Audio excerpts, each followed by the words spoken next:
دہن میں زبان تمہارے لیے، بدن میں خجا تمہارے لیے، آقا ہوائے یہاں تمہارے لیے، اٹھے بھی وہاں تمہارے لیے، ہوائے یہاں تمہارے لیے، اٹھے بھی وہاں تمہارے لیے، زمین و زمان تمہارے لیے، مکین و مکان تمہارے لیے۔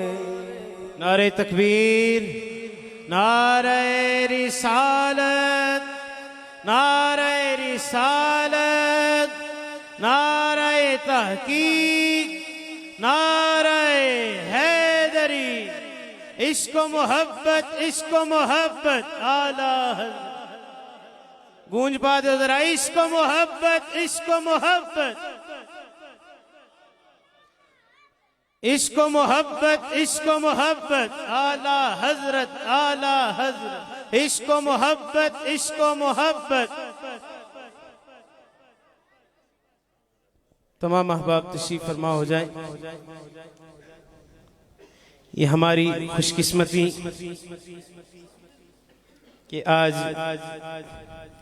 ہماری اس مسجد میں محفل میلاد مصطفیٰ صلی اللہ علیہ وسلم کے موقع پر یہ ہماری خوش نصیبی ہے کہ پیر طریقت، رہبر شریعت حضرت علامہ مولانا پیر محمد غفران محمود سیالوی صاحب زیدہ مجدہ خلیفہ مجاز بریلی شریف، آپ ہماری دعوت پر اور اپنے مرید خاص محمد شعیب بریلوی صاحب کی شادی خانہ آبادی کے سلسلہ میں یہ جو محفل پاک سجائی گئی ہے، اس میں آپ تشریف لائے۔ ہم آپ کو تشریف لانے پر دل کی اتھا گہرائیوں سے خوش آمدید کہتے ہیں۔ دوران نعت ہماری اس خوبصورت بزم میں، اس بزم کی زینت بنے حضرت علامہ مولانا کامران اسلم چشتی صاحب، مفتی آل سنت حضرت علامہ مولانا مفتی محمد ایوب رضوی صاحب، خطیب مرکزی جامع مسجد لال کرتی حضرت علامہ مولانا شفیق الرحمن صاحب، اور برادر مکرم حضرت علامہ مولانا ڈاکٹر محمد طیب رضا قادری رضوی صاحب، صدر تحریک اہل سنت راول پنڈی، آپ بھی تشریف لائے۔ ہم آپ کو تشریف لانے پر دل کی اتھا گہرائیوں سے خوش آمدید کہتے ہیں، اور بلا تاخیر میں دعوت خطاب دوں گا پیر طریقت، رہبر شریعت، شمشیر اعلیٰ حضرت حضرت علامہ مولانا پیر محمد غفران محمود سیالوی صاحب کو کہ وہ اپنے روحانی، وجدانی، ایمانی بیان سے ہمارے قلوب و اذہان کو منور فرمائیں۔ نعرہ تکبیر، بلند آواز سے نعرہ رسالت، ہاتھوں کو بلند کر کے، آوازیں بھی بلند کر کے، نعرہ رسالت، نعرہ تحقیق، نعرہ حیدری، جشن عید میلاد النبی۔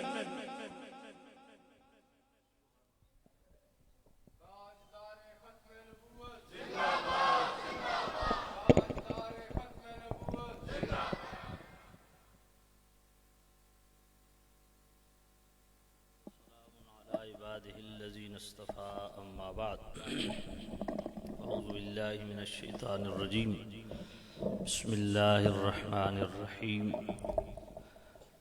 الرجال قوامون على النساء بما فضل الله بعضهم على بعض وبما أنفقوا من أموالهم، فالصالحات قانتات حافظات للغيب بما حفظ الله، واللاتي تخافون نشوزهن فعظوهن واهجروهن في المضاجع واضربوهن، فإن أطعنكم فلا تبغوا عليهن سبيلا وإن خفتم شقاق بينهما فابعثوا حكما من أهله وحكما من أهلها إن يريدا إصلاحا يوفق الله بينهما إن الله كان عليما خبيرا آمنت بالله صدق الله العلي العظيم الصلاة والسلام عليك يا سيدي يا رسول الله وعلى آلك وأصحابك يا سيدي يا حبيب الله الصلاة والسلام عليك يا سيدي يا خاتم النبيين وعلى آلك وأصحابك يا سيدي يا خاتم المعصومين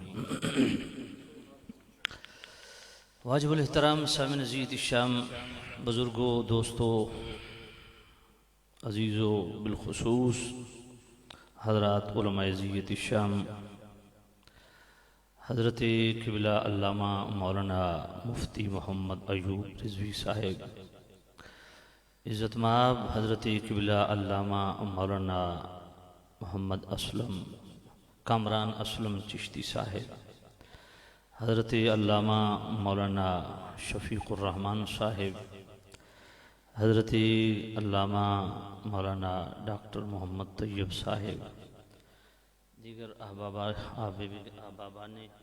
گرامی مہمانان گرامی خطیب جامع مسجد حاضہ حضرت قبلہ علامہ مولانا احمد رضا صاحب اللہ تعالی جملہ علماء عزیت الشام کی زندگیوں میں خیر و برکت دے عزیزم محمد شعیب بریلوی آپ کی شادی خانہ آبادی کے سلسلہ میں اس پاک و پاکیزہ محفل کا انعقاد کیا گیا اللہ تعالیٰ اس شادی کو خانہ آبادی کا ذریعہ بنائے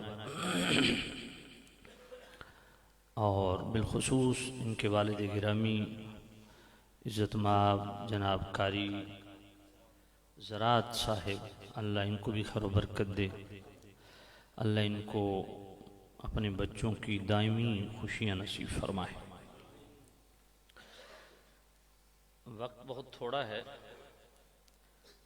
7 بجے غالباً عشاء کی نماز ہے تو اگر کچھ 10-15 منٹ اوپر نیچے ہو بھی جاتا ہے تو فرق نہیں پڑے گا آپ سے یہی التماس ہے کہ توجہ سے چند گزارشات میری سماعت فرمائیں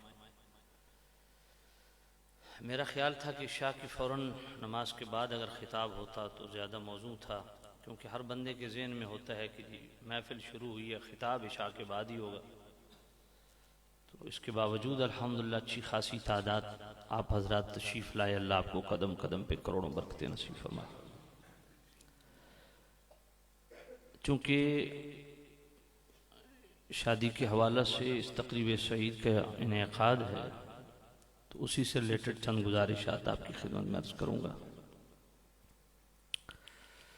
شادی کی عظمت و فضیلت کے لیے ایک حدیث ہی کافی ہے کہ یہ شیوہ پیغمبری ہے نبیوں کا طریقہ ہے اور کریم رؤوف الرحیم نبی صاحب اللہ صلی اللہ علیہ وسلم نے ارشاد فرمایا ان نکاح من سنتی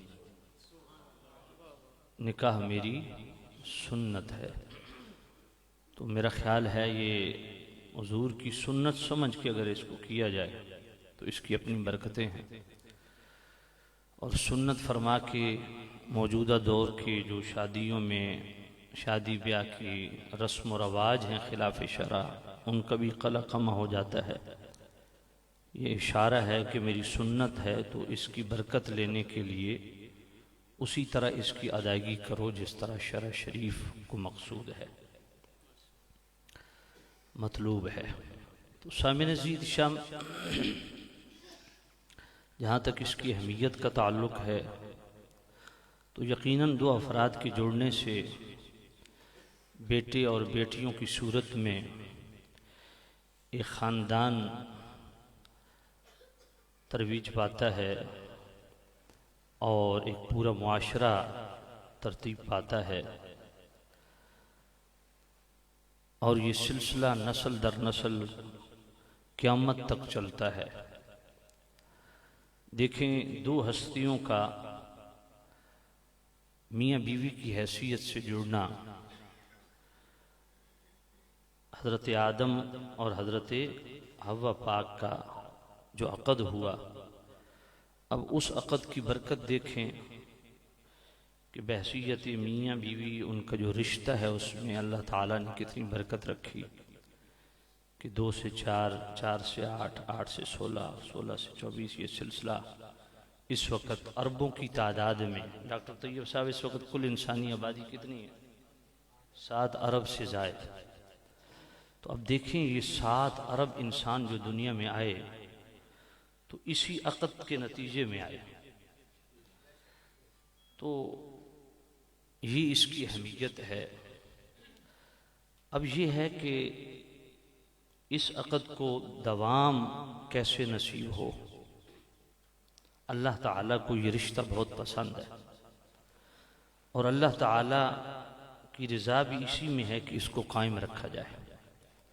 میاں بیوی کا رشتہ اتنا خوبصورت رشتہ ہے کہ اس کو اللہ تعالیٰ خود پسند فرماتا ہے۔ دیکھیں سورۃ النساء کی آیت نمبر 24 میں فرمایا واللاتی تخافون نشوزہن، فرمایا جب عورت نشوز پہ اتر آئے، برابری پہ آ جائے، نافرمانی پہ آ جائے، تو فوراً اس رشتے کو ختم نہ کرو۔ فعظوہن، اس کو اچھے انداز میں سمجھاؤ، پیار سے سمجھاؤ، اور یہ سمجھانا اس وقت تک تمہارا جاری رہے جب تک کارگر ثابت ہو رہا ہے۔ جب بھی سمجھاتے ہو بیوی سمجھ جاتی ہے، نافرمانی سے باز آ جاتی ہے، تو اس سمجھانے کی حد تک رہو۔ جب یہ سمجھانے کا وہ معاملہ کارگر ثابت نہ ہو تو پھر دوسرا سٹیپ ہے، پھر دوسرا آپشن آپ کے پاس ہے، وَاهْجُرُوهُنَّ فِي الْمَضَاجِعِ، کہ ان کو اپنے بستروں سے الگ کر دو، اپنی خوابگاہوں سے الگ کر دو، ان سے سوشل بائیکاٹ کرو، سوشل ڈسٹنس رکھو، ان سے دوری اختیار کرو۔ اور اگر یہ بھی کارگر ثابت نہ ہو تو پھر بھی اس رشتے کو ختم کرنا یہ کوئی معقولیت یا دانش مندی کی بات نہیں ہے۔ اللہ پھر بھی یہی فرماتا ہے کہ تیسری کوشش کر کے دیکھو، وَاضْرِبُوهُنَّ، سورۃ النساء آیت نمبر 34، فرمایا بیوی کو مارو، اور ایک مار ہوتی ہے ایذا کے طور پہ، ایک مار ہوتی ہے اصلاح کے طور پہ۔ جو ایذا کا مارنا ہوتا ہے اس میں شریعت نے اعلی بھی بتایا اور حد بھی مقرر کی۔ جس طرح ایک غیر شادی شدہ شخص بدکاری کرے تو وہاں حد بھی بتائی اور اعلی بھی بتایا کہ کوڑے سے مارنا ہے، اور 100 کوڑے مارنے ہیں، نہ کم نہ زیادہ۔ اسی طرح کوئی عفیفہ عورت پہ، پاک دامن عورت پہ بدکاری کی تہمت لگائے تو اس کی سزا کی بھی حد شریعت نے بتائی کہ 80 کوڑے لگانے ہیں، اعلیٰ کوڑا ہو اور لگانے بھی 80 ہیں۔ تو یہ سزا ایذا کی سزا ہے، ایک ہے اصلاح کی سزا۔ تو یہاں اصلاح کی سزا کی بات ہے، 3 ضربے مار سکتے ہو، اور چوٹ بھی ایسی نہ ہو کہ جس سے جسم پر نشان پڑے۔ اور پھر یہ ہے کہ وَاضْرِبُوهُنَّ، مارنے کا حکم نہیں ہے، مارنے کی اجازت ہے۔ تو فرمایا اس تیسرے آپشن کو اپناؤ۔ اگر یہ تیسرا آپشن بھی ناکام آپ ہو جاتے ہیں تو پھر بھی اللہ یہی چاہتا ہے کہ یہ جوڑ جوڑا رہے، پھر بھی طلاق نہ دو۔ یعنی اس انتہا تک معاملہ پہنچ گیا، پھر بھی طلاق نہیں، چوتھا آپشن تمہارے پاس موجود ہے۔ فَإِنْ خِفْتُمْ شِقَاقَ بَيْنِهِمَا، شقاق شقن سے ہے، بالکل آمنے سامنے، یعنی جس طرح کنارے پہ آ جانا، بالکل آمنے سامنا، مقابلہ بازی پہ آ جانا، یعنی جیسے کہتے ہیں کہ بالکل حد ہو جاتی ہے۔ تو اللہ تعالیٰ نے یہاں بھی حکم دیا کہ صبر کا دامن نہیں چھوڑنا، کیونکہ اللہ کو پسند ہے یہ رشتہ جوڑا رہے۔ تو فرمایا فَبَعَثُوا حَكَمًا مِّنْ أَهْلِهِ وَحَكَمًا مِّنْ أَهْلِهَا، ایک مرد کی طرف سے حکم مقرر کرو، فیصل بناؤ، دوسرا فیصل عورت کی طرف سے مقرر کرو، اور وہ بیٹھ کے فیصلہ کریں، کسی نتیجے پہ پہنچے۔ اور یہ حکم بناؤ، کیونکہ اللہ یہی چاہتا ہے کہ یہ رشتہ قائم رہے، یہ جوڑ قائم رہے۔ ان یریدا اصلاحا یوفق اللہ بینہما، اگر وہ اصلاح کا ارادہ رکھتے ہیں۔ اس سے علماء نے دو اقوال بیان کیے ہیں کہ فیصل کی بات ہے، جو حکم ہے اس کی بات ہے، اس طرف اشارہ ہے، یا میاں بیوی، تو دونوں مراد لیے جا سکتے ہیں، یعنی میاں بیوی کی بھی صلح کا ارادہ ہو، نیت صاف ہو، اور جو حکم مقرر کیا ان کی بھی نیت صاف ہو، تو اللہ تعالیٰ موافقت کا راستہ خود پیدا فرما دے گا۔ کیوں؟ اس لیے کہ اللہ چاہتا ہے یہ جوڑ قائم رہے، یہ میاں بیوی کا رشتہ قائم رہے۔ اچھا، طلاق بھی دے دی، پھر بھی فرمایا یک مشت طلاق نہ دو۔ ان یریدا اصلاح، کس طرح قرآن مجید میں فرمایا الطلاق مرتان فامساک بمعروف او تسریح باحسان، طلاق رجی کے بعد، یعنی طلاق اگر ایک دی اور عدت سے پہلے رجوع کر لے، دو دی تو عدت گزرنے سے پہلے رجوع کر لے، طلاق بائن نہیں ہوئی، تو یہ رجوع کرنا یہ بھی اس رشتے کو قائم رکھنے کے لیے۔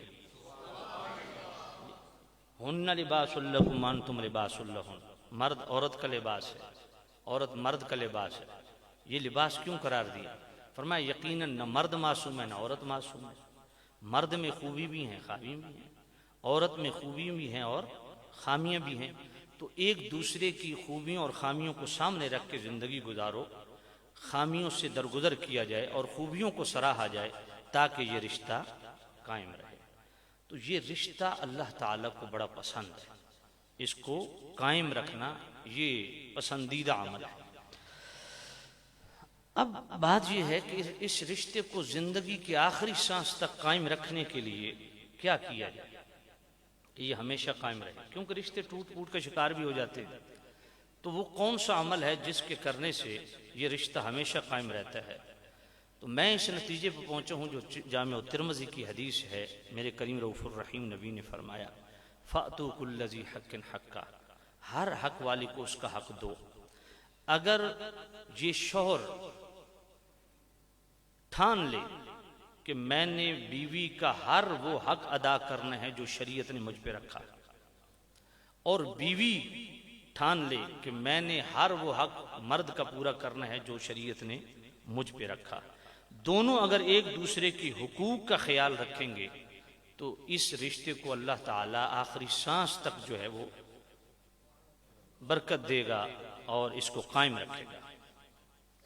اب حقوق کے حوالہ سے یہ جاننا انتہائی ضروری ہے کہ مرد یہ شوہر کی حیثیت ہے گھر کے اندر وہ سربراہ کی ہے۔ اب دیکھیں اس مسجد میں ہر کمیٹی کا ہر ممبر اگر صدر بن جائے نظام چلے گا۔ ملک کے جناب والے ایک صدر کی بجائے ہر بندہ صدر بن جائے، ایک وزیر اعظم کی بجائے ہر بندہ وزیر اعظم بن جائے، اگر اتنی مضبوط ترین پاک فوج کہ جناب چیف جو ہے وہ ایک نہ ہو، سارے ہی فوجی کہیں جی میں آرمی چیف ہوں، نظام چل پائے گا؟ تو بھائی یہ گھر بھی ایک ادارے کی مانند ہے، اس کو چلانے کے لیے سربراہ کی ضرورت ہے، اور سربراہی اللہ نے کس کے ہاتھ میں دی؟ مرد کے ہاتھ میں۔ سورۃ النساء آیت نمبر 34 اللہ تعالیٰ نے ارشاد فرمایا الرجال قوامون علی النساء، فرمایا مردوں کو عورتوں پر محافظ و نگران بنایا گیا، مردوں کو حاکم بنایا گیا۔ قوام یہ قوامون قوام کی جمع ہے، اور قوام یہ قیام کا مبالغہ ہے، یعنی اس معنی میں گھر کے معاملات کو اچھے انداز میں قائم رکھنا یہ مرد کی ذمہ داری ہوتی ہے۔ تو مرد کو اللہ تعالیٰ نے گھر کا حاکم بنایا ہے، یہ بات ہمیشہ ذہن میں رکھیے۔ اور حاکم بنائے جانے کی بھی دو صورتیں ہیں، ایک وہبی ہے ایک کسبی ہے۔ بما فضل اللہ بعضهم علی بعض، فرمایا اللہ نے شوہر کو بیوی پر فضیلت دی، مرد بحیثیت شوہر اپنی بیویوں پر فضیلت رکھتے ہیں، اور یہ فضیلت وہبی ہے، یاد رکھیں یہ فضیلت وہبی ہے۔ وَبِمَا أَنفَقُوا مِنْ أَمْوَالِهِمْ، اور اس لیے بھی اللہ نے مرد کو برتری دی کہ وہ اپنے رزق حلال سے اپنی بیوی پہ، اہل و عیال پہ خرچ کرتا ہے، اور اگر عورت پر خرچ نہ کرے مرد تو کیا پھر فضیلت والا یہ شرف چھن جائے گا؟ نہیں، وہ بھی فضیلت پھر بھی قائم ہے۔ وہ کیا ہے؟ بما فضل اللہ بعضهم علی بعض، فرمایا اب یہ اللہ نے فضیلت دی، اللہ کا فضیلت دینا یہ اللہ کا ارادہ ہے، اللہ کی صفت ہے۔ تو جس طرح اللہ کی ذات قدیم ہے اس کی صفات بھی قدیم ہے، یعنی میاں بیوی کا وجود بھی ابھی جو ہے وہ دنیا میں نہیں تھا، ان کا نام و نشان بھی نہیں تھا، میاں بیوی دنیا میں آئے ہی نہیں تھے۔ اللہ ازل سے فیصلہ فرما چکا تھا کہ دنیا میں میاں بیوی کی حیثیت سے ایک رشتہ ہوگا، اس میں سربراہی حاکمیت مرد کی ہوگی۔ اور فضلہ باب تفاعل سے ہے، یعنی ایک جہت میں مرد کو فضیلت نہیں ہے، کئی جہتوں میں اللہ نے مرد کو بحیثیت شوہر اپنی بیوی پر فضیلت بخشی ہے۔ اور یہ بات یاد رکھیں، یہ بات قرآن کی نص سے ثابت ہے کہ اللہ نے مرد کو حاکمیت دی ہے۔ یہ ایسا معاملہ نہیں ہے کہ جناب والا مرضی سے مان لیا جائے یا جھٹلا دیا جائے، یہ قرآن کی نص سے یہ منصوص معاملہ ہے کہ اللہ نے مرد کو بحیثیت شوہر اپنی بیوی کا حاکم بنایا ہے، اور اللہ نے شوہر کو عورت پر فضیلت دی ہے۔ یہ بات قرآن کی نص سے ثابت ہے، اور علماء بیٹھے ہیں کہ قرآن کی نص کا انکار کرنے والا کیا مسلمان رہتے؟ تو یہ بڑا خطرناک معاملہ ہے۔ تو یہ بات ہمیشہ ذہن میں رکھیں کہ اللہ نے مرد کو حاکم بنایا ہے۔ 3 فضیلتیں، 8 فضیلتیں تو صرف اس ایک آیت میں، الرجال قوامون علی النساء، یہ پہلی فضیلت ہے کہ اللہ نے مرد کو حاکم بنایا۔ بما فضل اللہ بعضهم علی بعض، یہ دوسری فضیلت ہے کہ اللہ نے مردوں کو بحیثیت شوہر اپنی بیویوں پر فضیلت بخشی۔ تیسری برتری اور فضیلت، وبما انفقوا من اموالهم، کہ مرد عورتوں پر خرچ کرتے ہیں۔ عورت کروڑ پتی بھی ہو تو مرد کا خرچہ اٹھانا عورت پہ نہیں، اور اگر مرد کنگال بھی ہو جائے تو پھر بھی مرد پر لازم ہے وہ نان نفقے کا انتظام کرے، بیت سکنا کا پابند ہے، عورت کا خرچہ دینے کا پابند ہے۔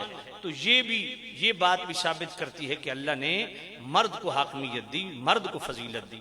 اور چوتھی فضیلت بھی اسی آیت میں ہے، فالصالحات قانتات، فرمایا نیک عورتیں وہ ہیں جو اطاعت گزار ہیں۔ اب بیوی پر لازم ہے کہ وہ اپنے شوہر کی اطاعت کرے، شوہر پر لازم نہیں کہ بیوی کی اطاعت کرے۔ تو اس سے بھی پتہ چلتا ہے کہ اللہ نے مرد کو حاکمیت عطا فرمائی۔ حافظات للغیب بما حفظ اللہ، اور پھر یہ بھی ہے کہ اور مرد کی عدم موجودگی میں عورت پر لازم ہے کہ وہ مرد کے سمان و مکان کی حفاظت کرے، اپنی عزت کی حفاظت کرے۔ پھر آگے واللاتی تخافون نشوزہن، فرمایا جب عورت نافرمانی پہ اتر آئے۔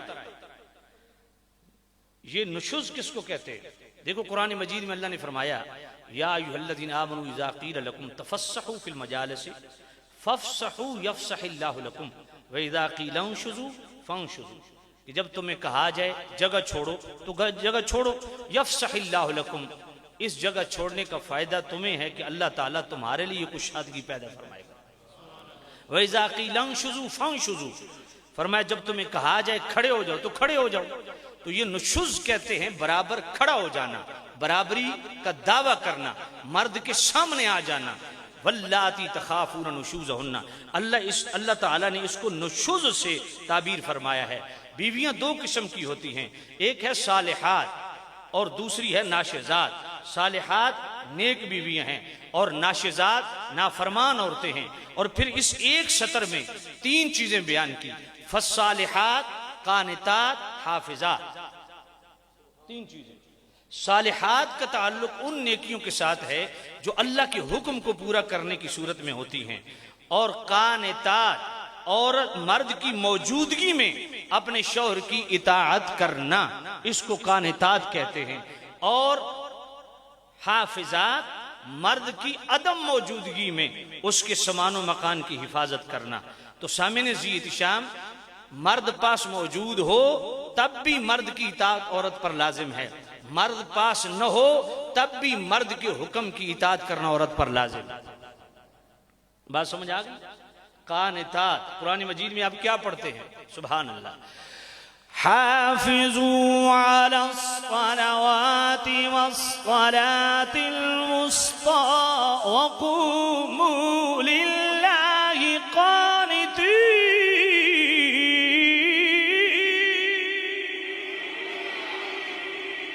میں نے کہا آپ کے ذوق کے لیے ایک آیت پڑھی دی. اللہ ذرا محبت سے کہیں سبحان اللہ. حافظوا على الصلوات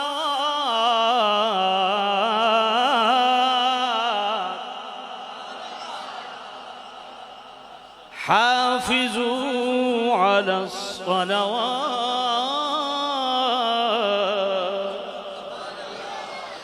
حافظوا على الصلوات والصلاة الوسطى وقوموا لله قانتين.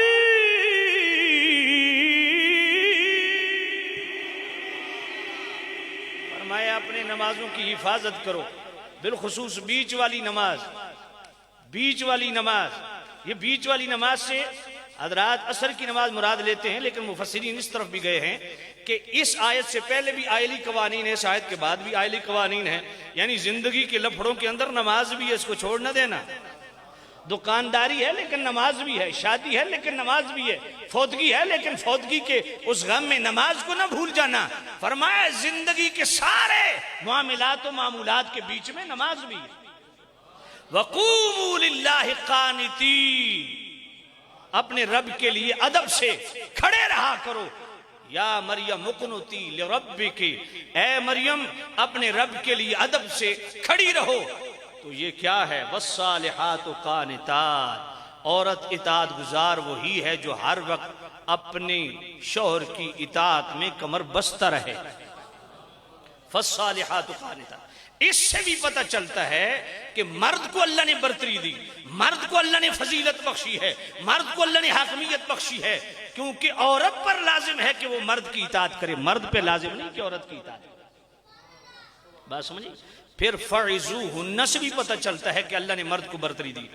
نصیحت ہمیشہ بڑا چھوٹے کو کرتا ہے، چھوٹا بڑے کو نہیں کرتا. مشاورت اور چیز ہوتی ہے، نصیحت اور چیز ہوتی ہے. اور شوہر کو حکم دیا کہ اگر بیوی نافرمان ہے اس کو نصیحت کر. اس سے بھی پتہ چلتا ہے کہ اللہ نے مرد کو برتری دی ہے. اور پھر اگلی بات، ساتویں فضیلت اور برتری کا پہلو جو قرآن سے اسی آیت سے ثابت ہے، وہ کیا ہے؟ وَاهْجُرُوهُنَّ فِي الْمَضَاجِعِ. عورت نافرمان ہو جائے اس کا بستر الگ کر دیں، اس کو اپنی خوابگاہوں سے الگ کر دیں. یہ میں قرآن پڑھ رہا ہوں. اس کو اپنی خوابگاہ سے الگ کر دو. عورت اپنے شوہر کو بستر سے الگ نہیں کر سکتی. اگر عورت کو مرد اپنے پاس بلائے بغیر شرعی وجہ کی عورت نہ جائے تو ساری رات اس پر فرشتے لعنت کرتے رہتے. تو بستر مرد جدا کر سکتا ہے، عورت کو اس بات کی اجازت نہیں ہے. اس سے بھی پتہ چلتا ہے کہ فضیلت مرد کو حاصل ہے، برتری شوہر کو حاصل ہے. اور وَضْرِبُوهُنَّ، یہ 8ویں فضیلت اور برتری ہے جو اس آیت میں مرد کی برتری اللہ نے بیان کی. وہ کیا ہے؟ وَضْرِبُوهُنَّ. عورت نافرمان ہو جائے، سمجھانے سے نہ سمجھے، سوشل بائیکاٹ سے نہ سمجھے، تو پھر تیسرا آپشن ہے کہ اس کو مارو. پھر مارنا بھی ایسا مارنا ہے کہ 3 ضربوں سے زیادہ نہیں مار سکتے، اور ضرب بھی ایسی لگا سکتے ہو جس سے نشان چوٹ کا نہ پڑے. اور مارنے کی بھی اجازت ہے، مارنے کا حکم بھی نہیں. اب یہ مارنے کی اجازت کس کو ہے جی؟ مرد کو.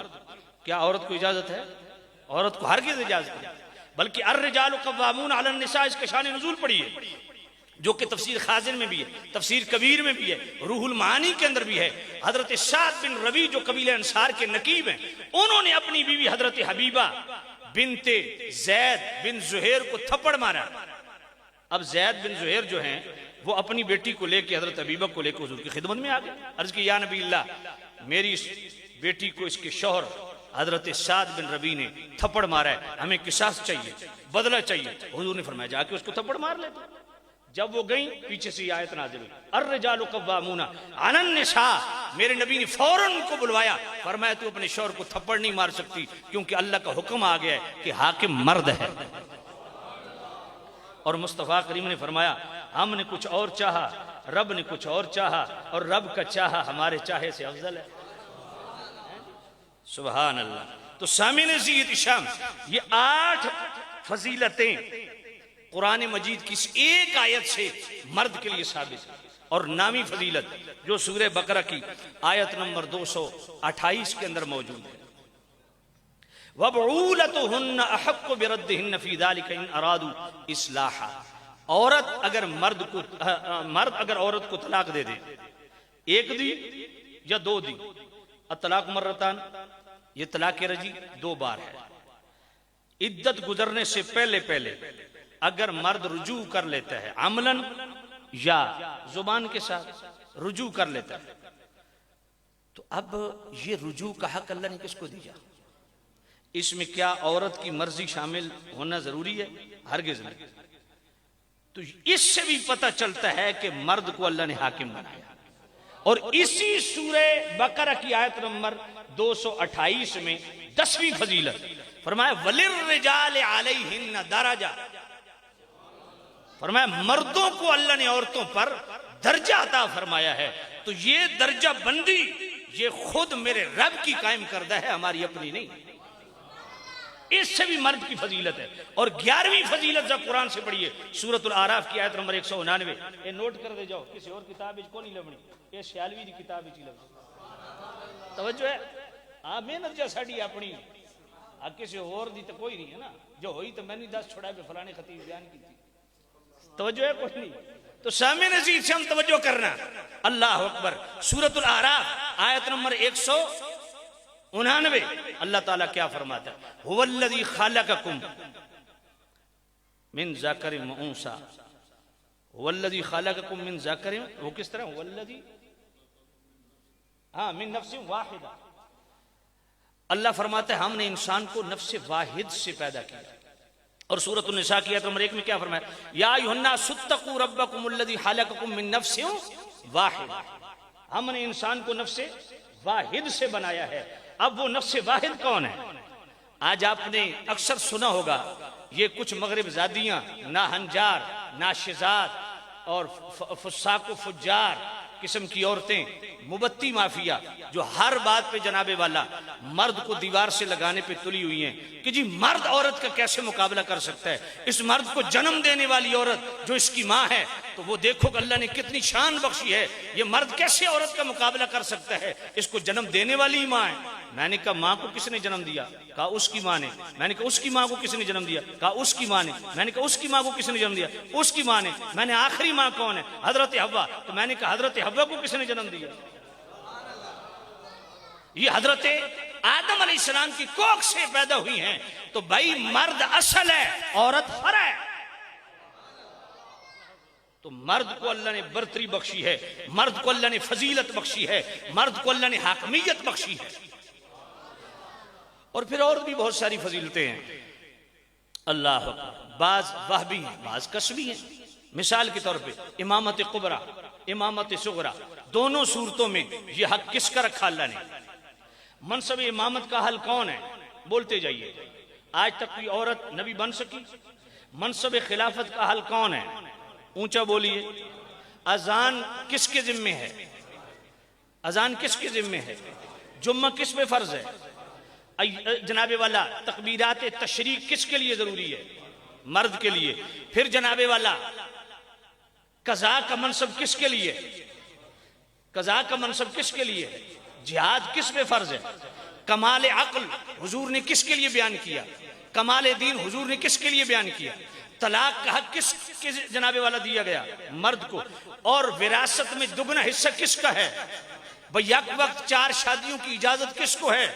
نسب مرد سے چلے گا یا عورت سے؟ یہ ساری بات بھی صورتیں، اس میں ایک بھی کسبی نہیں، انسان کا عمل دخل ہے ہی کوئی نہیں۔ تو یہ اتنی فضیلتیں جو کہ وہبی ہیں، جو اللہ نے عطا کی ہیں، وہ مرد کو عطا کی۔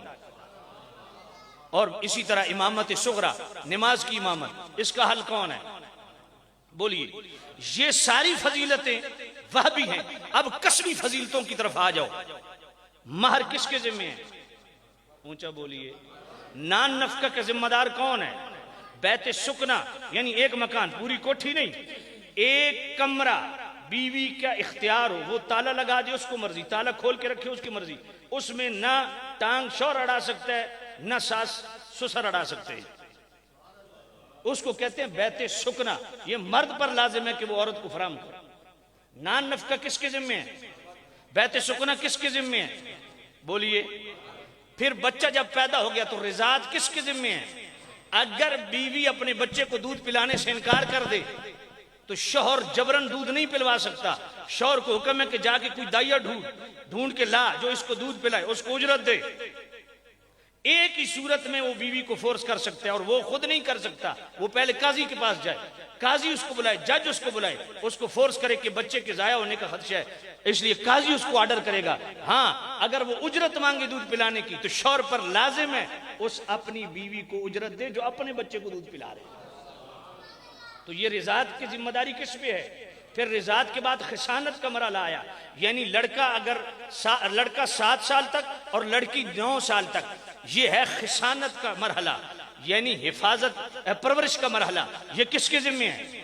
اگر عورت یہ کہہ دے کہ تو باہر چلا جاتا ہے سارا دن، میں تیرے بچوں کو سنبھالتی ہوں، نہیں سنبھالتی، اتنے پیسے دے، تو شریعت کہتی ہے تو پابند ہے، بیوی کو اجرت دے۔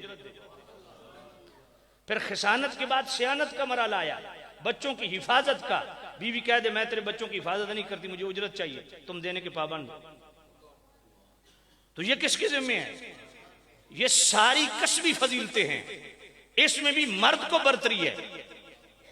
بات سمجھ نہیں آئی ہے؟ بات سمجھ آ رہی ہے؟ پھر مرد جو ہے جب چاہے نماز روزہ کر سکتا ہے، عورت کر سکتی ہے، ایام مخصوص میں وہ معذور ہے، نہیں کر سکتی، اس صورت میں برتری ہے۔ اور مرد جب چاہے حج کے لیے اکیلا بھی جا سکتا ہے، عورت جا سکتی ہے۔ عورت پہ حج فرض ہی اس وقت ہوگا جب محرم ساتھ ہوگا۔ بات سمجھ آئیے؟ اس لیے حدود کی جو معاملات ہیں، قصاص کی جو معاملات ہیں، اس میں عورت کی گواہی نہیں ہے، مرد کی۔ تو میرے پاس 29 صورتیں میں نے اکٹھی کی ہیں، جو میں نے کی ہیں کہ مرد کو اللہ نے برتری دی، مرد کو اللہ نے فضیلت دی ہے۔ اب مجھے بتاؤ اس میں کسی ایک چیز کا توڑ کر کے دکھاؤ، مسلمان تو اس چیز سے انکار نہیں کر سکتا۔ یہ ساری برتریاں فضیلتیں اللہ نے مرد کو دی، اور اس کا یہ مطلب نہیں کہ عورت کے حقوق ہی نہیں ہے۔ اب آئیے ذرا عورت کے حقوق عرض کرتا ہوں۔ پورے قرآن کا نچوڑ، قرآن و سنت کا نچوڑ، جب مرد و عورت کے حقوق کی بات کرتے ہیں تو اس کا احاطہ میں صرف 2 جملوں میں کروں قرآن و سنت کو سامنے رکھ کے، تو وہ کیا ہے؟ عورت پر لازم ہے کہ مرد کی اطاعت کرے، اور مرد پر لازم ہے کہ عورت کی نان نفقہ، بیت سکنا، حسن سلوک اختیار کرے۔ پورے کا احاطہ یوں ہوتا ہے۔ اب آئیے عورت کو اللہ نے کتنی پروٹیکشن دی، اللہ نے عورت کو کتنا تحفظ دیا۔ یقین جانیے اگر آپ قرآن و سنت کا مطالعہ کریں آپ کانپ جائیں گے کہ عورت کو اللہ نے کتنی پروٹیکشن دی، کتنا تحفظ دیا۔ یہی سورۃ النساء آیت نمبر 34 اللہ کیا فرماتا ہے؟ واللاتی تخافون نشوزهن فعظوهن واهجروهن في المضاجع واضربوهن فإن أطعنكم فلا تبغوا عليهن سبيلا۔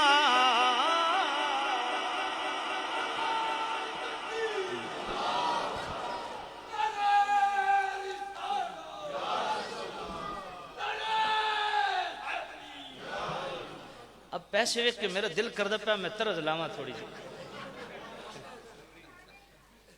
کیونکہ طرز تو بعد پیسے نہیں دیں دے، رولا ہے بڑا، توجہ کوئی نہیں۔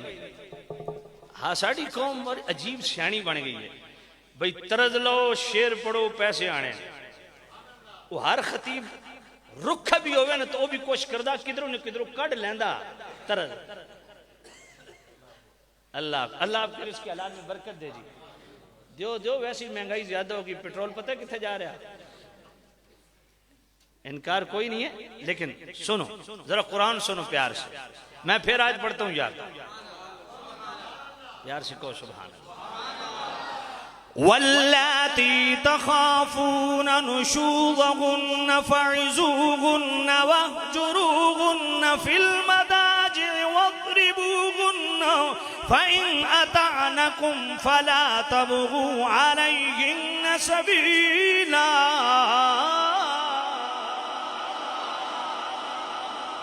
اب ذرا توجہ کرنا.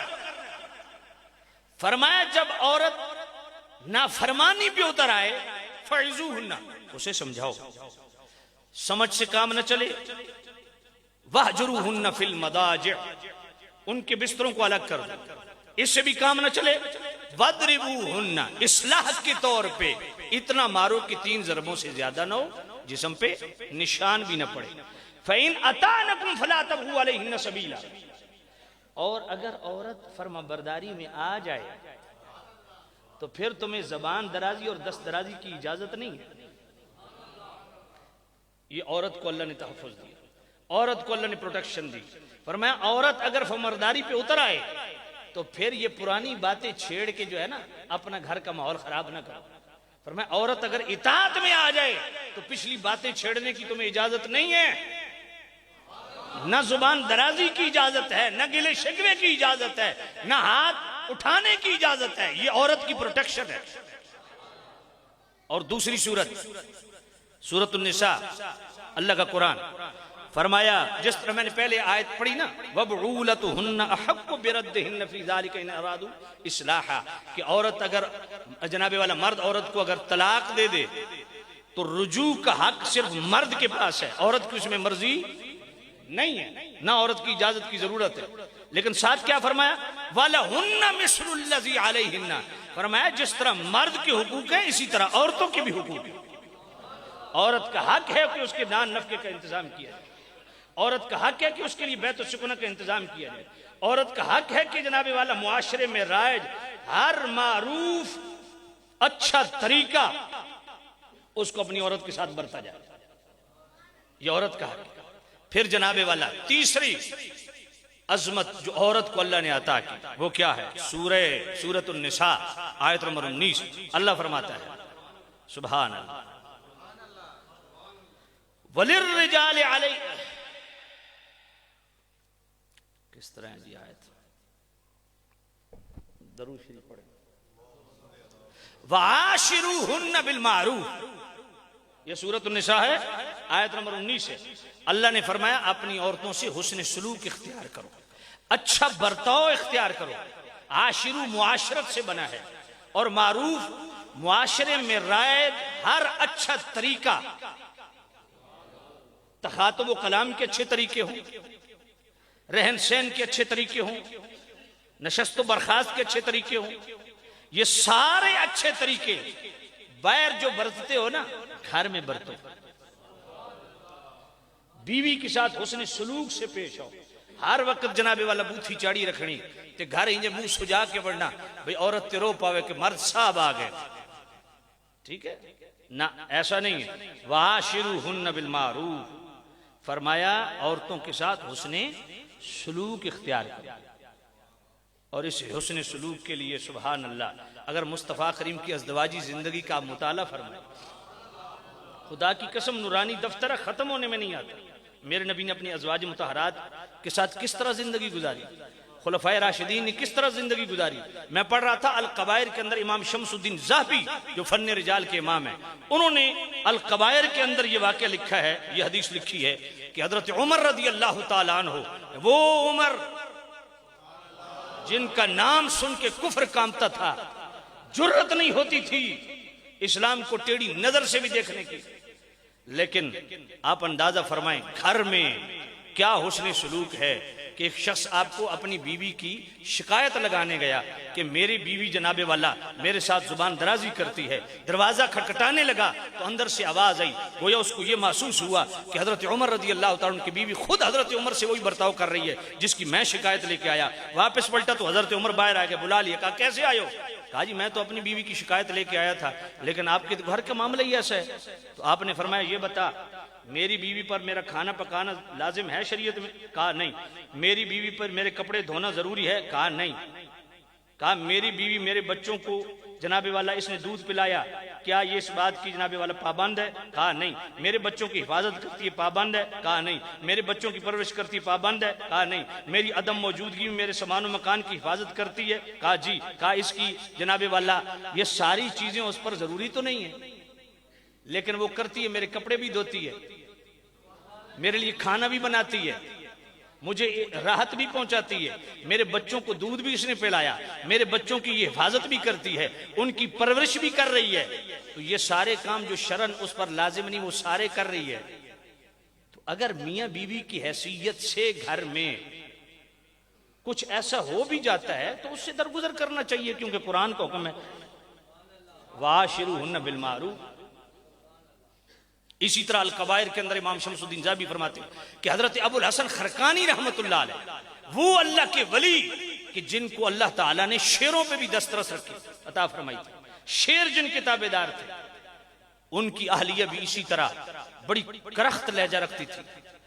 ایک دن ان کا ایک عقیدت مند آیا، گھر میں دروازہ کھٹکھٹایا، اس نے پوچھا حضرت کدھر ہیں؟ تو بیوی نے جو پھکڑ ڈالے، ایسی ایسی سنائی نہ تیرا حضرت فلاں یہ وہ، ادھر ہوگا کہیں جا، دفع ہو جا ادھر سے۔